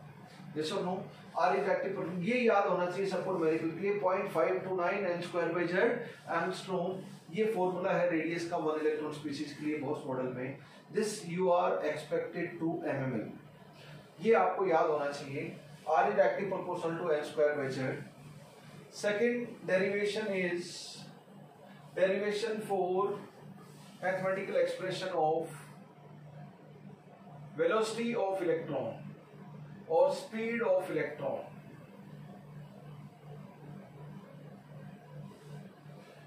इसका डेरिवेशन अगर हम करते हैं बच्चों तो it is again very easy. इस बार मैं v चाहता हूं, तो इस बार मुझे I want my expression get rid of R, तो V की फॉर्म में आ जाएगा। तो यहां से इस बार R निकालता हूं, अगर मैं R V को V की फॉर्म में लिखूंगा तो NH divided by 2 pi mass of electron V। जो ये R आया है इसको यहां पर पुट कर दो तो क्या आ जाएगा, kz square divided by R, तो ये नीचे क्या आ जाएगा NH, और ये ऊपर चला जाएगा 2 पाई मास ऑफ इलेक्ट्रॉन V, ये आ जाएगा मास of electron V square. Mass of electron के साथ खेलने चला गया, V की पावर 1 चली गई यहां से, तो V क्या आया बच्चों finally 2 pi kz square divide by NH। ये स्पीड ऑफ इलेक्ट्रॉन का एक्सप्रेशन आ गया। सारे कांस्टेंट्स की टर्म में, Planck's constant, mass of electron, ये सब कांस्टेंट हैं। ऑब्जेक्टिव में ये भी पूछेंगे नीट जेईई टाइप के पेपर में। अब यहां पर अगर मैं इसी को दूसरे तरीके से देखूं, 2 पाई के जेड और एन को अलग निकाल लेता हूं, सारे एक्सप्रेशन जेड और एन की फॉर्म में निकालने। 2 पाई के E square divide by H, यहां पे जेड है और यहां पर एन है, ये आपका परफेक्ट कांस्टेंट हो गया। ये आपका परफेक्ट कांस्टेंट हो गया। डन, ये आपका परफेक्ट कांस्टेंट हो गया। 2 की वैल्यू 2 एसआई में वैल्यू पुट करोगे आप, घर पे जाना, मुंह हाथ धोना, कैलकुलेटर उठाना, 2 की वैल्यू 2 पुट करना, पाई की वैल्यू 3.14, के की वैल्यू 9 मल्टीप्लाइड 9 एसआई में, ई की वैल्यू 1.6 10 to minus 19 एसआई में, एच की वैल्यू 6.63 10 to minus 34, और कैलकुलेशन में आप पाओगे 2.18 10 raised to power 6 Z by N, इसकी कांस्टेंट की वैल्यू आ जाएगी 2.18 10 to 6, जेड बाई एन तो है ही, सब कुछ एसआई में है, तो speed of electron, velocity of electron भी किस में रहेगी, एसआई में, मीटर पर सेकेंड। स्पीड ऑफ इलेक्ट्रॉन भी किस में रहेगी, मीटर पर सेकेंड, मीटर पर सेकेंड। तो स्पीड ऑफ इलेक्ट्रॉन किसके प्रोपोर्शनल होगी, Z/n के प्रोपोर्शनल होगी। आप देख सकते हैं यहाँ से speed of electron is directly proportional to Z/n, very easily. तो ये फॉर्मूला पक्का ध्यान होना चाहिए। मीटर पर सेकेंड से बताओ स्पीड ऑफ लाइट कितनी होती है, 3 मल्टीप्लाइड बाय 10⁸ मीटर पर सेकेंड, और स्पीड ऑफ इलेक्ट्रॉन कितनी है, 10⁶ के आसपास की वैल्यू है। 10⁶ मतलब बहुत खतरनाक स्पीड है ये। 10⁸ तो स्पीड ऑफ लाइट ही होती है, सबसे खतरनाक लाइट स्पीड होती है वो। ह्यूमन बीइंग की स्पीड से दौड़ता है, मुश्किल से 10⁻1 मीटर पर सेकेंड, बहुत फास्टेस्ट दौड़ने वाला ह्यूमन बीइंग। साउंड की स्पीड से दौड़ती है 10⁻2 की स्पीड से। ऑर्डर की मैं बात कर रहा हूं, 230, 250, 300 अलग अलग मीडियम में। तो व्हाट आई मीन टू से 10⁻2 का ऑर्डर हो गया, इसका 10⁻6 का ऑर्डर हो गया। स्पीड ऑफ इलेक्ट्रॉन का, स्पीड ऑफ साउंड 3 हटा दो, ऑर्डर के देखें तो 10⁻8 का ऑर्डर हो गया। तो 10⁻6 तो बहुत ज्यादा स्पीड है, बहुत ज्यादा स्पीड है 10⁻6 मीटर पर सेकेंड। बस, ट्रक, बुलेट ट्रेन की स्पीड कुछ भी नहीं है इसके सामने। स्पीड ऑफ इलेक्ट्रॉन इतना तेज घूमता है कि फ्रैक्शन ऑफ सेकेंड में इतने रिवॉल्यूशन कर लेगा, मिलियन, बिलियन, ट्रिलियन से भी ज्यादा रिवॉल्यूशन कर लेता है पर सेकेंड इलेक्ट्रॉन। क्योंकि ऑर्बिट तो छुटका सा है, एटम ही छोटा होता है, ऑर्बिट तो छोटा है, और स्पीड इतनी हाई है तो इतने रिवॉल्यूशन कर लेता है 10⁻15, 10⁻16 रिवॉल्यूशंस कर लेता है एक सेकेंड में इलेक्ट्रॉन। 10⁻15, 10⁻16 रिवॉल्यूशन कर लेता है इलेक्ट्रॉन पर second on an average, approximately value बोलूं तो, ऑर्डर की बात करूं। जैसे इलेक्ट्रॉन ग्राउंड स्टेट से एक्साइटेड स्टेट में जाता है, हायर एनर्जी लेवल में जाता है, तो वहां पर जाकर इलेक्ट्रॉन बैठता नहीं है, वहां पे जाके घूमता है। पर एक्साइटेड स्टेट में एनर्जी ज्यादा है, ज्यादा एनर्जी, स्टेबिलिटी कम, तो बहुत देर तक एक्साइटेड स्टेट में नहीं रहता electron. Life span of electron जैसे ही वो एक्साइटेड स्टेट में रहेगा 10⁻8 सेकेंड, 10⁻9 सेकेंड, इस तरह की होती है। ऑब्जेक्टिव पूछ भी लेते हैं, what is the life span of electron in excited state. Ground state से एक्साइटेड स्टेट में गया तो वहां पे जाके बैठेगा नहीं, घूमेगा। घूमेगा तभी तो Cp = CF, mv²/r में v होगी तो ही तो सेंटीमीटर सेंट्रीफ्यूगल फोर्स बराबर होंगे, तो ही तो सर्कुलर मोशन होगा, तो v तो होना चाहिए। तो घूमेगा वहां पर एक्साइटेड स्टेट में, और बहुत तेज स्पीड से घूमता है। फ्रैक्शन ऑफ सेकेंड तक एक्साइटेड स्टेट में ठहरता है और फिर दोबारा से ग्राउंड स्टेट में आ जाएगा, बहुत देर तक नहीं रहेगा। अगर उसको फर्दर एनर्जी नहीं मिली तो वो वापस आ जाएगा अपने आप को, क्योंकि एनर्जी कम करनी है, स्टेबिलिटी बढ़ानी है एटम को, 1 इलेक्ट्रॉन स्पीसीज को, तो अपने इलेक्ट्रॉन को वापस लेके आएगा, राइट, अपने इलेक्ट्रॉन को वापस लेके आएगा। तो this is speed of electron when electron is revolving in nth orbit, Z और n की वैल्यू। मैं बोलूं हीलियम पॉजिटिव आयन में थर्ड ऑर्बिट में इलेक्ट्रॉन घूम रहा है, बताओ स्पीड क्या है उसकी। तो हीलियम पॉजिटिव तो Z की वैल्यू 2, थर्ड ऑर्बिट में n की वैल्यू 3। मैं बोलूंगा बोरॉन 4 पॉजिटिव में थर्ड एक्साइटेड स्टेट में इलेक्ट्रॉन घूम रहा है, तो बोरॉन 4 पॉजिटिव के लिए Z की वैल्यू 5, और थर्ड एक्साइटेड स्टेट मतलब ऑर्बिट नंबर 4, n की वैल्यू 4 पुट कर दो, तो आपका स्पीड ऑफ इलेक्ट्रॉन आ जाएगा जब वो third excited state of boron 4 positive ion में घूम रहा होगा इलेक्ट्रॉन, तो उसकी स्पीड निकाल सकते हो बोस मॉडल से। तो ये फॉर्मूला पक्का याद होना चाहिए, ये फॉर्मूला पक्का याद होना चाहिए। स्पीड किसके प्रोपोर्शनल है, Z/n के। काइनेटिक एनर्जी क्या होती है, हाफ mv²। जब v Z/n के डायरेक्टली प्रोपोर्शनल है तो v² Z²/n² के डायरेक्टली प्रोपोर्शनल होगी। तो काइनेटिक एनर्जी किसके डायरेक्टली प्रोपोर्शनल होगी, half mv²। Kinetic energy of electron, electron घूम रहा है, m तो मास ऑफ इलेक्ट्रॉन है, फिक्स है, तो वो v² होगा, तो Z²/n² के डायरेक्टली प्रोपोर्शनल होगी। काइनेटिक एनर्जी भी, पोटेंशियल एनर्जी भी, टोटल एनर्जी भी। काइनेटिक एनर्जी आप आसानी से सोच सकते हो इधर, kinetic energy of electron revolving in particular orbit. तो ये स्पीड का डेरिवेशन हो गया। अब हम बात करते हैं third, derivation of kinetic energy, potential energy of electron and total energy of electron. Derivation of kinetic energy, potential energy and total energy of electron. देखो सबसे पहले काइनेटिक एनर्जी क्या है, हाफ इलेक्ट्रॉन घूम रहा है तो मास ऑफ इलेक्ट्रॉन, उसकी स्पीड nth ऑर्बिट में घूम रहा है तो nth ऑर्बिट की काइनेटिक एनर्जी ऑफ इलेक्ट्रॉन आ जाएगी। पोटेंशियल एनर्जी क्या है, के बताओ न्यूक्लियस का चार्ज प्लस क्या फॉर्मूला होता है पोटेंशियल एनर्जी का, के Q1 Q2 divide by are. Q1 ये हो गया, Q2 क्या हो गया, इलेक्ट्रॉन का charge divide by R orbit की रेडियस, तो ये क्या हो गया minus K Z square divide by R, यानी कि पोटेंशियल एनर्जी पक्का नेगेटिव है, काइनेटिक एनर्जी पक्का पॉजिटिव है, हाफ पॉजिटिव एम, स्पीड भी पॉजिटिव होगी, v स्क्वायर है, काइनेटिक एनर्जी पक्का पॉजिटिव होगी। हाँ जब स्पीड जीरो होगी, इन्फिनिटी के ऊपर स्पीड जीरो हो जाएगी तो काइनेटिक एनर्जी भी जीरो हो जाएगी। r is equal to infinity यानी कि n is equal to infinity पे r is equal to infinity रहेगा तो पोटेंशियल एनर्जी भी जीरो हो जाएगी। पर बाकी किसी पर्टिकुलर ऑर्बिट में घूम रहा होगा तो पोटेंशियल एनर्जी नेगेटिव होगी। यहाँ देख सकते हो ये नेगेटिव वैल्यू है, r positive, k z square सब पॉजिटिव, आगे नेगेटिव तो पोटेंशियल एनर्जी नेगेटिव रहेगी। तो काइनेटिक एनर्जी पोटेंशियल एनर्जी की इन्फिनिटी पे वैल्यू जीरो होती है।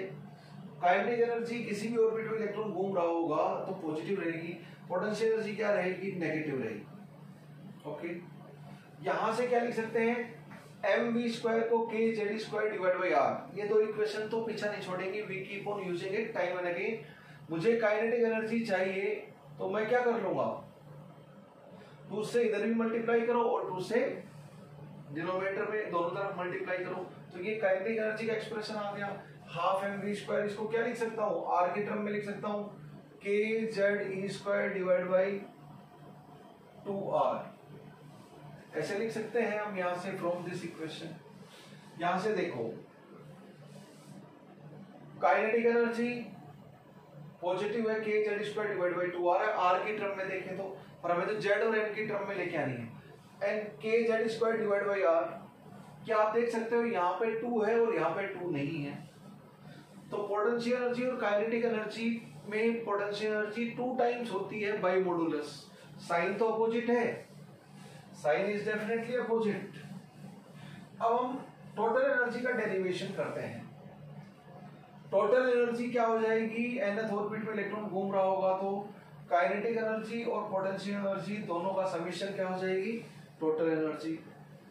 काइनेटिक एनर्जी को रेडियस की फॉर्म में लिख लेते हैं, ए की फॉर्म में लिखेंगे, रेडियस की फॉर्म में Z square divide by 2r। Potential energy कितनी हो गई, के Z square divide by r। इन दोनों का समेशन कर दें इधर तो ये क्या हो जाएगा, के Z e square divide by r। अगर हम कॉमन ले लें तो ये क्या आ गया, उधर 1/2 और इधर -1, तो ये क्या आ गया, -½ आ गया। दिस इज नथिंग बट -½ तो ये क्या आ जाएगा, माइनस आ गया। क्या आप ये वैल्यू देख पा रहे हो, अगर इस वैल्यू को मैं x बोलूं तो ये वैल्यू -x हो जाएगी और ये वैल्यू -2x हो जाएगी। इसको x बोल दूं तो ये क्या है, -x सेम है, के Z square divide by 2r, के Z square divide by 2r। बस फर्क किसका है, साइन का फर्क है। और ये पोटेंशियल एनर्जी है, this is potential energy, this is kinetic energy. तो पोटेंशियल एनर्जी क्या होगा, इसको 2 से मल्टीप्लाई कर दो, माइनस कर दो तो -2x। आसानी से देख सकते हो यहाँ पर। तो क्या रिलेशन पता चला, potential energy is -2 multiplied by kinetic energy, total energy is minus of kinetic energy. एक और पर्टिकुलर ऑर्बिट में इलेक्ट्रॉन घूम रहा है तो पोटेंशियल एनर्जी काइनेटिक एनर्जी का, टोटल एनर्जी काइनेटिक एनर्जी का जस्ट अपोजिट होगा और पोटेंशियल एनर्जी डबल होगा। तो आप डायरेक्टली ध्यान रख सकते हो काइनेटिक एनर्जी सदा पॉजिटिव, इन्फिनिटी पे जीरो रहेंगी सब, potential energy and total energy, ये नेगेटिव, ये भी नेगेटिव देख सकते हो, ये नेगेटिव और ये पॉजिटिव, इन्फिनिटी पे सब जीरो, क्योंकि इन्फिनिटी पे आर की वैल्यू क्या हो जाएगी जीरो, तो टोटल एनर्जी जीरो, आर की वैल्यू सॉरी इन्फिनिटी पे आर की वैल्यू इन्फिनिटी, तो 1/इन्फिनिटी zero, total energy zero, kinetic energy भी जीरो, पोटेंशियल एनर्जी भी zero, potential zero, kinetic zero, total zero, infinity पे सब जीरो हो जाएंगे। तो अगर ये x है तो ये क्या हो जाएगा -2x और ये क्या हो जाएगा -x हो जाएगा। That is the relation. ये आपको याद होना चाहिए, ऑब्जेक्टिव क्वेश्चन के लिए बहुत बार काम आएगा। तो इधर से टोटल एनर्जी का एक्सप्रेशन कितना आ गया बच्चों, -kze²/2r। अब मैं r की फॉर्म में नहीं चाहता, मुझे तो z और n की फॉर्म में लेके आना है। अब जो पहले हम डेरिवेशन कर चुके हैं, if you remember that, should I rub this,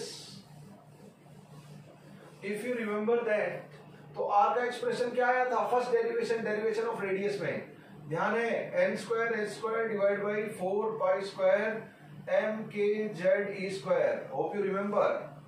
बस इसको यहां पे पुट कर दो, तो टोटल एनर्जी का एक्सप्रेशन आ जाएगा आपका -2π²m मास ऑफ इलेक्ट्रॉन, ये मास ऑफ इलेक्ट्रॉन है आपका, 2π²m k²z²e⁴ divided by n²h²। z और n को छोड़ दें तो बाकी सब कुछ पूरी तरह कांस्टेंट है। यहाँ पर z और n को छोड़ दें तो टोटल एनर्जी में बाकी सब कुछ कांस्टेंट है। Should I rub this? अब z और n की फॉर्म में आ गया, रेडियस की फॉर्म में थोड़ी, मुझे तो सारे एक्सप्रेशन एटॉमिक नंबर और orbit number z and n respectively के फॉर्म में लेके आना है। तो टोटल एनर्जी का एक्सप्रेशन क्या आ गया आपका, टोटल एनर्जी यहां से नेगेटिव आपको दिखाई दे रही है। Total energy if electron is revolving in nth orbit is 2π²m k²z²e⁴ divide by n²h²। z² और n² को मैं अलग कर लेता हूं, तो ये पूरी तरह से this is perfect constant, this is perfectly constant, ये पूरा कांस्टेंट है। ऑब्जेक्टिव में ये भी पूछ सकते हैं कांस्टेंट की टर्म में, ठीक है, या डेरिवेशन पूरा करो, पर डायरेक्टली ध्यान रखो, नीट जेईई मेन में तो डायरेक्टली ध्यान होना चाहिए, डायरेक्ट एक्सप्रेशन पूछ लेते हैं। ओके, अब सबकी वैल्यू आप पुट करो तो मेरे बच्चों, अच्छा टोटल एनर्जी ये आ गया, तो काइनेटिक एनर्जी क्या होगा जल्दी से बताओ, काइनेटिक एनर्जी क्या होगा? अगर टोटल एनर्जी आपका -x है तो काइनेटिक एनर्जी +x है, यानी कि माइनस साइन हटा दिया बस मैंने। टोटल एनर्जी क्या था, ये था, तो काइनेटिक एनर्जी का एक्सप्रेशन क्या होगा, ये हो जाएगा। और पोटेंशियल एनर्जी का एक्सप्रेशन क्या है, यहाँ 2 की बजाय 4 हो जाएगा, बस डबल है। टोटल एनर्जी का डबल है पोटेंशियल एनर्जी, ये -x, तो ये -2x, जस्ट 2 से मल्टीप्लाई करना है, तो 2 से मल्टीप्लाई कर दिया, माइनस तो रहेगा, ठीक है, दैट यू नो। तो टोटल एनर्जी का एक्सप्रेशन मेनली हमें काम आएगा, टोटल एनर्जी इज -2π²m²। इस कांस्टेंट की वैल्यू अगर आप पुट कर दो तो ये आएगा -21.8 10⁻⁻⁹ z²/n² जूल। अगर हाइड्रोजन एटम है तो पर एटम बोलेंगे, helium positive, lithium dipositive, beryllium +3 ion है तो पर आयन बोलेंगे। यानी कि एक एटम में एक इलेक्ट्रॉन होता है, तो एक इलेक्ट्रॉन की काइनेटिक एनर्जी ली है ½ m² में m, एक इलेक्ट्रॉन की वजह से पोटेंशियल एनर्जी ली है, तो एक ही वन इलेक्ट्रॉन स्पीसीज के एक एटम का ही एनर्जी है obviously, kinetic energy potential energy एक इलेक्ट्रॉन मानते हुए लिया है, तो एक इलेक्ट्रॉन मतलब एक हाइड्रोजन एटम हो गया, एक हाइड्रोजन लाइक स्पीसीज वाला आयन हो गया। तो ये हो गया आपका टोटल एनर्जी इज दिस। अब मैं अगर 1 इलेक्ट्रॉन वोल्ट क्या होता है 1.6 10⁻⁻19 जूल, तो इसको 1.6 10⁻⁻19 से डिवाइड कर दूं, इसको डिवाइड कर दूं 1.6 10⁻⁻19 से, तो ये आ जाएगा 13.6 Z²/n² इलेक्ट्रॉन वोल्ट पर एटम। ये SI में हो गया आपका। पर ज्यादातर कौन सा यूज होगा, ये सब ज्यादा यूज होगा। अगेन SI वाला भी यूज हो सकता है, पर सब ज्यादा ये यूज होगा इलेक्ट्रॉन वोल्ट में, Z²/n² इलेक्ट्रॉन वोल्ट पर एटम। ठीक है। अच्छा 1 जूल इज हाउ मेनी अर्क 10⁻⁷, तो जूल को अर्क में भी कन्वर्ट करोगे तो इधर कितना आ जाएगा 10⁻⁻1 जूल 10⁻⁷ अर्क, तो यहाँ पर 10⁻⁷ से तो ये 10⁻⁻12 आ जाएगा जब अर्क पर एटम और पर आयन रहेगा ना, किसी भी यूनिट में कन्वर्ट कर सकते हो। टोटल एनर्जी को अगर आप किलो जूल में कन्वर्ट करना चाहो और 1 एटम की बजाय 1 मोल ऑफ एटम के लिए देखो, तो ये वैल्यू आ जाएगी 13 Z²/n² किलो जूल पर मोल ऑफ एटम और पर मोल ऑफ आयन। ये भी आप देख सकते हो अलग अलग यूनिट में है, जूल पर एटम में है या पर आयन में, इलेक्ट्रॉन वोल्ट पर एटम और पर आयन में, किलो जूल पर मोल ऑफ एटम और पर मोल ऑफ आयन में। क्या करोगे, ये जूल में है 1000 से डिवाइड करो, किलो जूल में आ गया किलो जूल, पर ये एक एटम की बजाय 1 मोल ऑफ एटम है, तो एवोगैड्रो नंबर से और मल्टीप्लाई करो, तो क्या करो 1000 से डिवाइड करो और एवोगैड्रो नंबर से मल्टीप्लाई करो, तो ये कांस्टेंट की बजाय कांस्टेंट आ जाएगा 1312 किलो जूल पर मोल में आ जाएगा ये आपका अलग अलग यूनिट। तो ये मेनली आपको ये दोनों एक्सप्रेशन आपको याद होने चाहिए फॉर न्यूमेरिकल्स, वो आपको काम आते रहेंगे फॉर न्यूमेरिकल्स। ठीक है।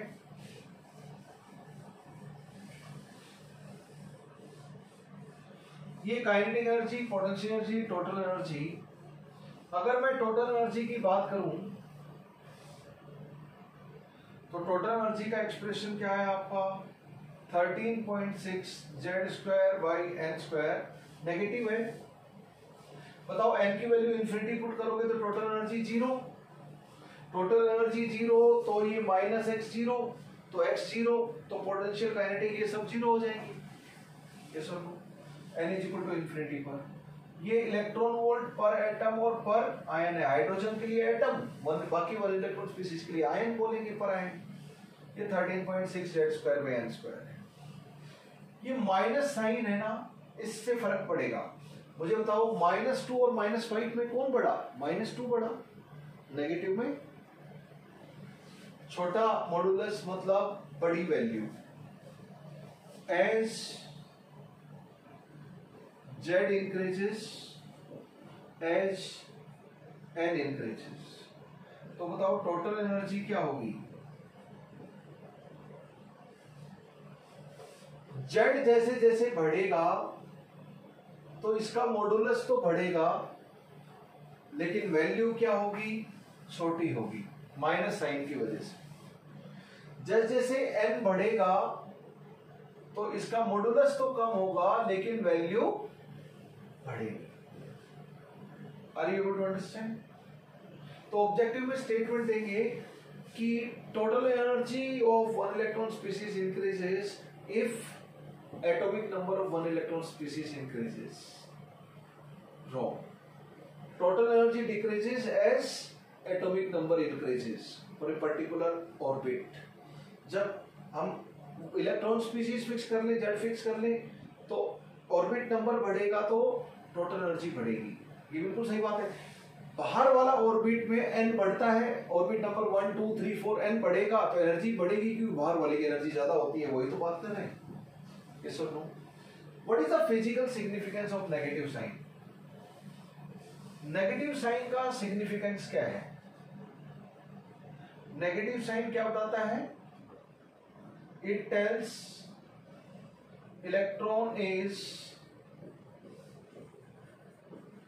attracted by nucleus. Negative sign हमें बताता है electron is attracted by nucleus. कैसे बताओ? पोटेंशियल एनर्जी का फॉर्मूला क्या है? KQ1Q2 divide by R। अगर एक चार्ज पॉजिटिव है दूसरा नेगेटिव है तो फोर्स ऑफ अट्रैक्शन होता है। तो पोटेंशियल एनर्जी नेगेटिव आई। पोटेंशियल एनर्जी नेगेटिव है क्योंकि न्यूक्लियस इलेक्ट्रॉन को अट्रैक्ट कर रहा है, तभी नेगेटिव है। क्योंकि फोर्स ऑफ अट्रैक्शन होता है तभी पोटेंशियल एनर्जी नेगेटिव आती है। ये नेगेटिव है, काइनेटिक एनर्जी पॉजिटिव। ये पर ये -2x है, ये x है, तो इसलिए ओवरऑल टोटल एनर्जी भी नेगेटिव आई। टोटल एनर्जी नेगेटिव क्यों आई? Potential energy negative. और पोटेंशियल एनर्जी नेगेटिव क्यों होती?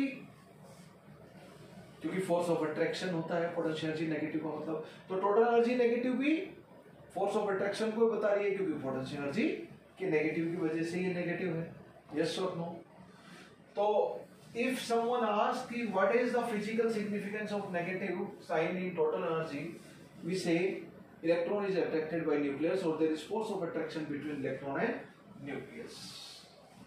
फोर्थ डेरिवेशन हम लोग कर लेते हैं, determination for mathematical expression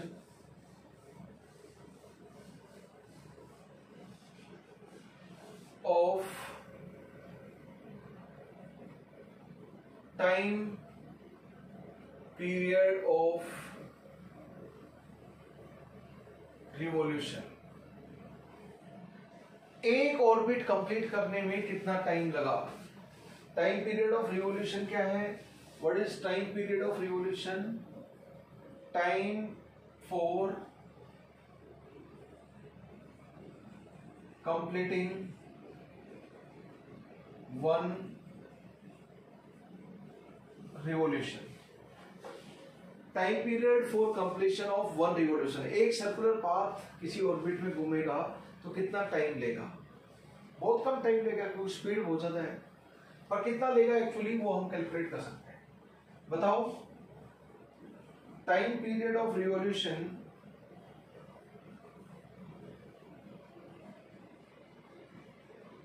distance travel कितना हो गया सर्कुलर पाथ में एक रिवॉल्यूशन में?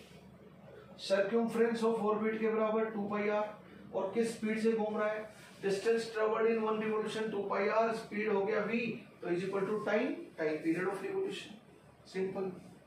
r किसके डायरेक्टली प्रोपोर्शनल होता है? n² z के। और v डिनोमिनेटर में वो किसके डायरेक्टली प्रोपोर्शनल होता है? z/n। तो r/v किसके डायरेक्टली प्रोपोर्शनल हो जाएगा? इसको इससे डिवाइड करो तो n³ z² के। तो टाइम पीरियड ऑफ रिवॉल्यूशन किसके प्रोपोर्शनल हो जाएगा? n³ z²। अब सब कुछ r का एक्सप्रेशन जानते हो ना? n² divide by 4π² m/z²। v का जानते हो ना? 2π/z² divide by nh। Put कर दो वो एक्सप्रेशन। तो टाइम पीरियड ऑफ रिवॉल्यूशन का फाइनल एक्सप्रेशन आ जाएगा 1.52 10⁻⁻16 n³ SI यूनिट में। तो time period of revolution directly proportional to n³ z²। You can see this is time period of revolution. n³ z²। इतना प्रोपोर्शनलिटी से ही काम हो जाएगा। तो दो केमिकल बोलेंगे, हाइड्रोजन के थर्ड ऑर्बिट में इलेक्ट्रॉन घूम रहा है तो टाइम पीरियड T1 है। हीलियम पॉजिटिव या बोरॉन बेरिलियम +3 के फोर्थ ऑर्बिट में घूम रहा है तो टाइम पीरियड T2 है। T1 T2 में रिलेशन तो आप निकाल सकते हो बड़े आसानी से। यहां से क्या बोल सकते हो? T2/T1 is proportional relation n2/n1³ z1/z2²। इसी का मतलब ये है।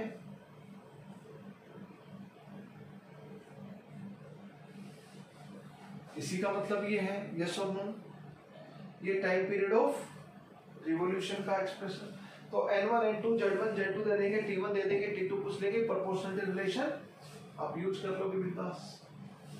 Next expression derivation is for frequency of revolution.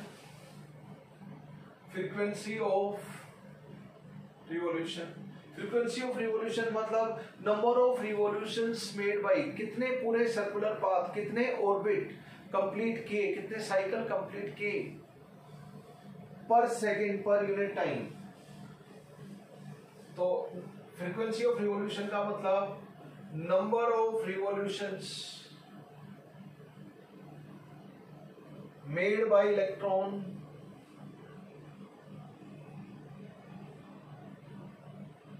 पर सेकेंड और पर यूनिट टाइम, यही होता है फ्रीक्वेंसी ऑफ रिवॉल्यूशन. तो फ्रीक्वेंसी ऑफ रिवॉल्यूशन क्या होगा? बहुत ही सिंपल है. It is reciprocal of time period of revolution. ये 1/t तो v डिवाइड बाई 2πr हो जाएगा. इसका अगर रेसिप्रोकल ले लें हम लोग तो 10⁻⁻16 का तो +16 आ जाएगा, 0.657 आ जाएगा इधर करेंगे तो, और z² ऊपर आ जाएगा और n³ नीचे आ जाएगा. ये सेकंड इनवर्स में आ जाएगा. तो फ्रीक्वेंसी ऑफ रिवॉल्यूशन किसके डायरेक्टली प्रोपोर्शनल है? z² के. और किसके इनवर्सली प्रोपोर्शनल है? n³ के. तो f2/f1 z2/z1 आ जाएगा और इनवर्सली प्रोपोर्शनल टू n है तो n1/n2 आ जाएगा. प्रोपोर्शनल रिलेशन से आप देख सकते हो. एक फ्रीक्वेंसी दे देंगे, दूसरा फ्रीक्वेंसी ऑफ रिवॉल्यूशन पूछ लेंगे, बोलेंगे हीलियम पॉजिटिव के थर्ड ऑर्बिट में इलेक्ट्रॉन घूम रहा है तो फ्रीक्वेंसी ऑफ रिवॉल्यूशन है, कुछ वैल्यू है, इतने सेकंड इनवर्स और हर्ट्ज और इतने साइकिल पर सेकंड. तो बताओ लिथियम 2 पॉजिटिव के फोर्थ ऑर्बिट में घूम रहा होगा तो बता दो. तो लिथियम 2 पॉजिटिव है तो z की वैल्यू 3 हो गई और फोर्थ ऑर्बिट है तो n की वैल्यू 4 हो गई. तो z और n की वैल्यू आपको दे देंगे. फ्रीक्वेंसी ऑफ रिवॉल्यूशन एक ही दे देंगे, दूसरी पूछ लेंगे या फिर रेशियो पूछ लेंगे. They can ask question on this. तो ये सारे डेरिवेशन हो गए आपके पास for numericals. different expressions are there for questions.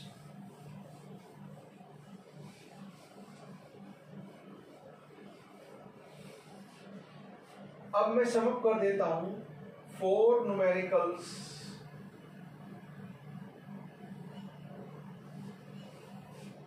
First, an important relation, speed of radius of nth orbit.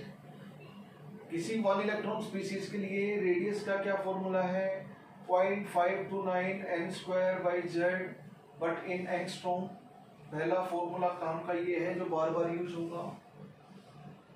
तो r is directly proportional to n²/z. Yes और no?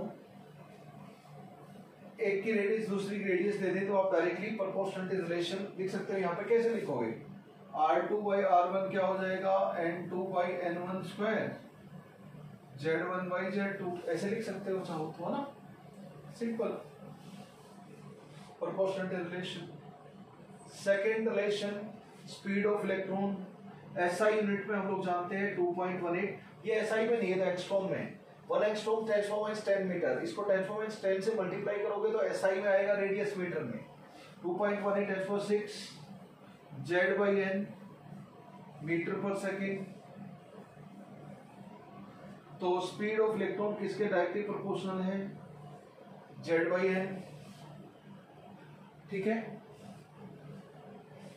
Third वाला formula, total energy of electron क्या है? -13.6 z²/n². ये z/n है, ये z²/n² है. ये सो नो मैंने समझाया था. v directly proportional to z/n. तो v² किसके हो गए? z²/n². और काइनेटिक एनर्जी क्या होती है? ½ mv². तो z²/n² आएगा काइनेटिक एनर्जी, पोटेंशियल एनर्जी और टोटल एनर्जी. ये सो नो ये हो गया. ये किसमें है? जब इलेक्ट्रॉन वोल्ट पर एटम और पर आयन में यूनिट रखें तो. Very important relation for numericals. Very commonly use expressions for numericals. अगर ऐसा यूनिट में देखें तो टोटल एनर्जी कितनी है, -21.8 लिखो या 7 पॉइंट समथिंग भी होता है, 28.76 ऐसे, पर 21.8 ले लीजिए। 10⁻⁻19 Z²/n² जूल पर एटम और पर आयन। ये SI में है, ये भी आपको काम आएगा न्यूमेरिकल में। फोर्थ रिलेशन, पोटेंशियल एनर्जी,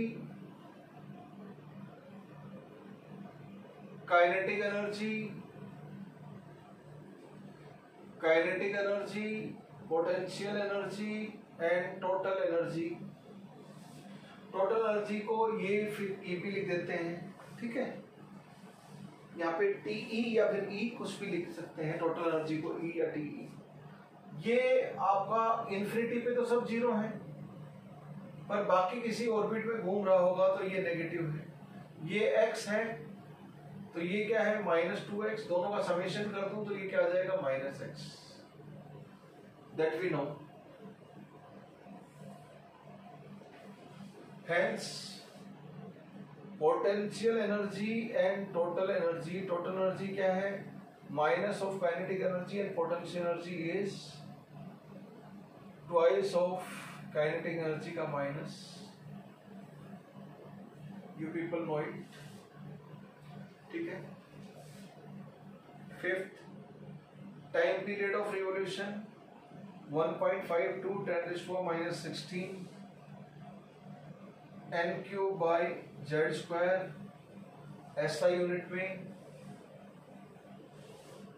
तो टाइम पीरियड ऑफ रिवोल्यूशन किसके डायरेक्टली प्रोपोर्शनल है, n³/z² के। न्यूमेरिकल में डायरेक्टली प्रोपोर्शनल रिलेशन भी यूज हो सकता है। फ्रीक्वेंसी ऑफ रिवोल्यूशन किसके हैं, इसका रेसिप्रोकल कर दो। ये ध्यान है तो ये ध्यान रखने की जरूरत नहीं है, वैसे फिर भी मैं लिख लेता हूँ। 1/1.52 ये आ गया, 10⁻⁻16 का रेसिप्रोकल 10⁻+16 आ गया। ये Z²/n³ किस में आ जाएगा, सेकेंड इनवर्स में आ जाएगा। तो फ्रीक्वेंसी ऑफ रिवोल्यूशन क्या है, Z²/n³ के डायरेक्टली प्रोपोर्शनल है। टोटल एनर्जी किसके डायरेक्टली प्रोपोर्शनल है, -Z²/n² के। माइनस साइन को इसको साथ रखें आप। तो all these formulas for numerical we need to keep in mind, and above all जो सबसे इंपॉर्टेंट है, जिनसे सारे डेरिवेशन किए हैं, कंडीशन ऑफ सर्कुलर मोशन के ZE -E divide by r² is equal to mv²/r, पहली equation, and second is mv²/r NH/2π, दूसरी इक्वेशन। बस सारे डेरिवेशन बोस मॉडल के इसी से ही हैं। जैसे IIT ने एक बार क्वेश्चन पूछा था, तो बोलेंगे कि भाई प्लैंक्स कांस्टेंट की फॉर्म में कोई एक्सप्रेशन दे रखा है तो इसका इस्तेमाल करो, यहां प्लैंक्स कांस्टेंट है, ओरिजिन यहां से है। ये तो बेसिक पोस्टुलेट है, एजम्पशन है कि Q1 Q2 divide by r² mv²/r Cp = Cf। यही माइनस है, यही मॉडुलस ले रहा हूं, उधर तो मॉडुलस लेने की जरूरत है नहीं। यस और नो, NH/2π सारे डेरिवेशन इन दो इक्वेशन से हैं। तो इफ यू फॉरगेट एनीथिंग, ये डायरेक्टली न्यूमेरिकल के लिए 6 आपको ध्यान रखने हैं, बट ये जिन पे टिक किया ये बहुत कॉमनली यूज होंगे, इधर वाले कम यूज होंगे, that will be less useful. Yes और नो, ये तो आपको काम आएगा। लेकिन टाइम पीरियड और फ्रीक्वेंसी वाला कम यूज होगा, पर ध्यान रखना है हमें न्यूमेरिकल के लिए सारे डेरिवेशन इससे हैं, वो आपको पता होना चाहिए। ओरिजिनली सारा गेम वो है, right. Time period of revolution, अब ये हो गया आपका 6th। अब मैं फॉर न्यूमेरिकल 7th इक्वेशन लिख दूं जरा इधर। स्पेस कम है। Seventh equation, if electron jumps from n1 to n2, energy बढ़ी, और n2 to n1, चाहे 2 से 5 में जंप करे या 5 से 2 में, इक्वेशन तो एक ही यूज करनी है। क्या? बड़ी वाली एनर्जी En2 माइनस छोटी वाली energy is equal to a quantum की एनर्जी।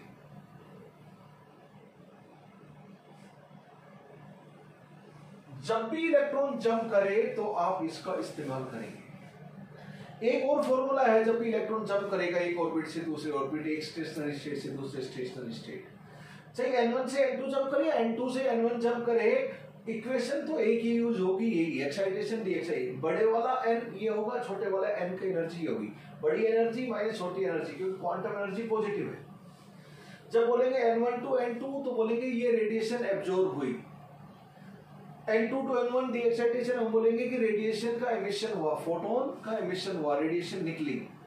बस एब्जॉर्ब और एमिशन का, एब्जॉर्ब रेडिएशन एब्जॉर्ब होना, रेडिएशन का एमिशन होना, इस तरह फर्क रहेगा, लेकिन रेडिएशन वही रहेगी, उसकी वेवलेंथ वही रहेगी, फ्रीक्वेंसी वो। यहाँ पे hc बाई लेमडा, तो 2 to 5 जंप करे या 5 to 2, लेमडा की वैल्यू वही आने वाली है, तो इसी इक्वेशन से काम चल जाएगा न्यूमेरिकल में।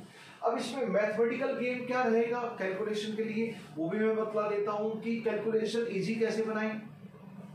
कैलकुलेशन इजी कैसे बनाएं, तो सबसे बड़ा ओरिजिन यहां पर है, everything revolves around this, this is the most important.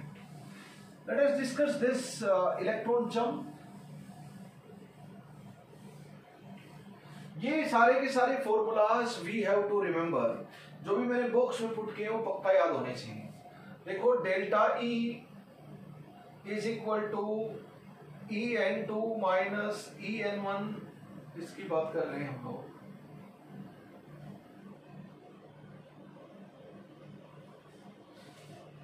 Is equal to 1 quantum energy. मान लो वेवलेंथ, ज्यादातर वेवलेंथ की बात की हुई थी, फ्रीक्वेंसी की, यहाँ hν भी लिख सकते हैं। जब फ्रीक्वेंसी और वेवलेंथ की बात की हो तो बोलेंगे 5 to 2 जंप किया, इलेक्ट्रॉन आया, तो बताओ जो रेडिएशन निकली उसकी वेवलेंथ क्या है, तो इसको लिखते हो hc बाई लेमडा, तो वेवलेंथ आ जाएगी। बोलेंगे 2 to 5 जब इलेक्ट्रॉन जंप किया तो रेडिएशन एब्जॉर्ब हुई, तो उस जो रेडिएशन क्वांटम एब्जॉर्ब हुआ उसकी वेवलेंथ क्या है, तो इसको hc बाई लेमडा, उसकी फ्रीक्वेंसी क्या है, तो इसको hν लिख दो, ये सब hc बाई लेमडा। अब देखो, अगर delta E is equal to En2 minus En1, अगर आप लेमडा, यहां पे ये किस में होगी, एंगस्ट्रॉम में होगी, और ये एनर्जी किस में रहेंगी,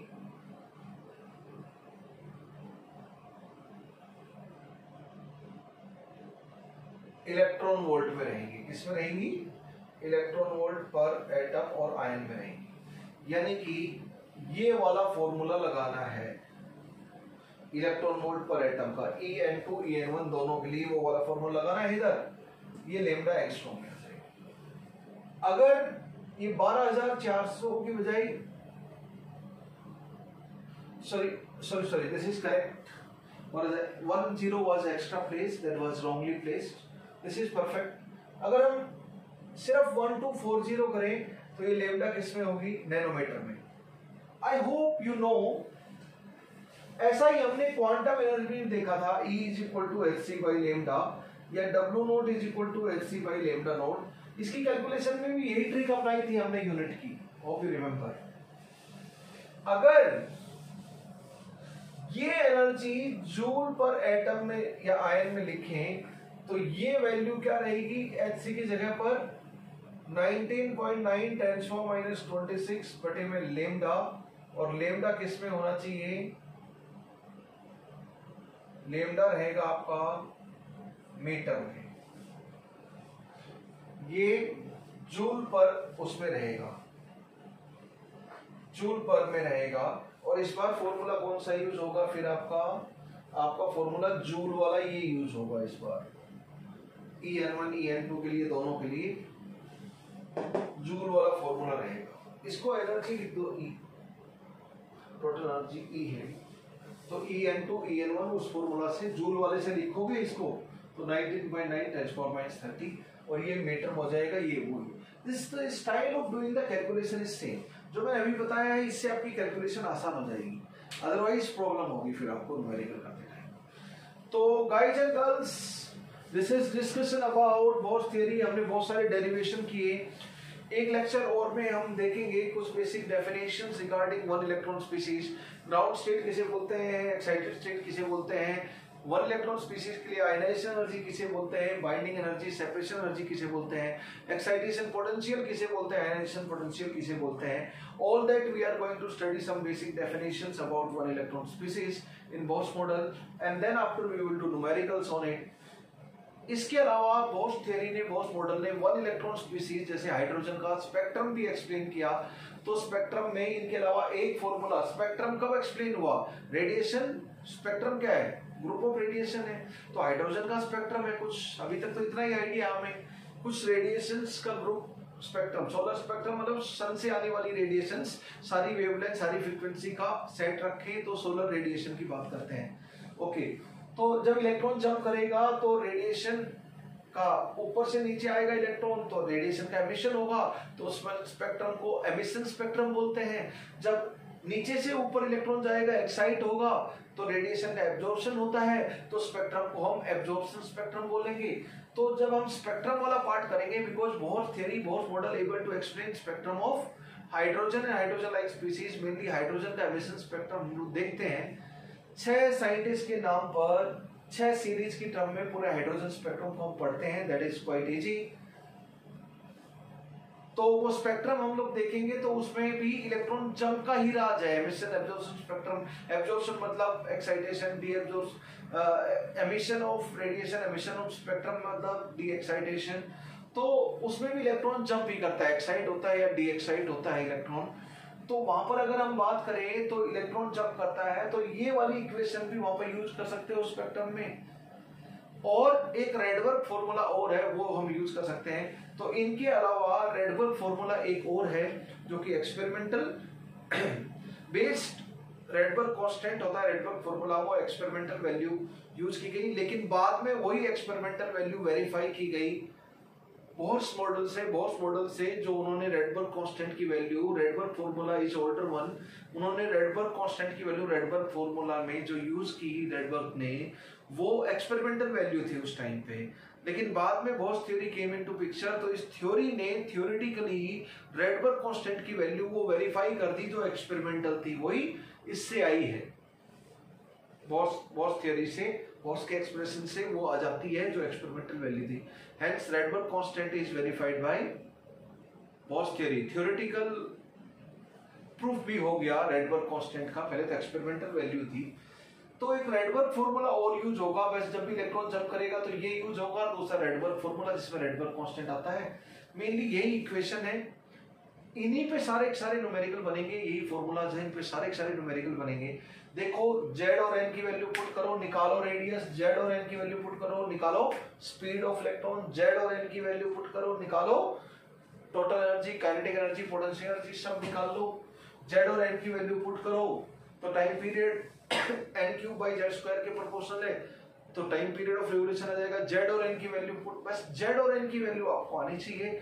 सबसे पहले वो लिखा करो न्यूमेरिकल में, जेड निकालो न्यूमेरिकल के डेटा से, और एन निकालो, ऑर्बिट नंबर और एटॉमिक नंबर सबसे पहले निकालो बोस मॉडल में, क्योंकि सारे फॉर्मूला जेड और एन की टर्म में है, एक्सेप्ट जब इलेक्ट्रॉन जंप करे। जब भी इलेक्ट्रॉन जंप करे एक ऑर्बिट से दूसरे, एक्साइटेशन डी एक्साइटेशन हो, तो परमवीर सर का नाम लेकर आप ये इक्वेशन बिंदास यूज करें। और एक रेडबर्ग फॉर्मूला, जब भी इलेक्ट्रॉन जंप होगा तो ये वो, तो इलेक्ट्रॉन जंप होते ही इधर आपको जंप करना है फटाक देसी, ऑब्वियसली इसको यूज करना है, तुरंत क्लिक करना चाहिए। इलेक्ट्रॉन जंप का कोई रिलेशन पढ़ा क्या? पढ़ा। इलेक्ट्रॉन जंप करता है तो रेडिएशंस का एमिशन एब्जॉर्प्शन होता है, कुछ फ्रीक्वेंसी कुछ वेवलेंथ का एमिशन और एब्जॉर्प्शन होता है, और वही चीज हम स्पेक्ट्रम में भी पढ़ते हैं। because Bohr's theory explain hydrogen spectrum, emission, line emission spectrum of hydrogen exactly that way. Rutherford model ने ये एक्सप्लेन नहीं किया था, बोर्स मॉडल की मेरिट है रदरफोर्ड मॉडल ने, और थॉमसन मॉडल जो इससे पहले थे बोर्स मॉडल से, बोर्स मॉडल ऑफ एटम, वो उन्होंने line emission spectrum of hydrogen, hydrogen spectrum को एक्सप्लेन नहीं कर पाए थे. Bohr's theory is the first theory, Bohr's model of atom is first model which explain hydrogen spectrum, और explain इसलिए किया क्योंकि बोर्स मॉडल ने पहली बार इलेक्ट्रॉन को एक ऑर्बिट से दूसरे ऑर्बिट में जंप करने का पोस्टुलेट लिया, जंप करने का एजम्पशन लिया और उससे एक्सप्लेन हो गया. That is the only reason. मेरे दोस्तों, thank you very much. Keep smiling, keep laughing, keep rocking. Let us stop here. जय हिंद, जय भारत.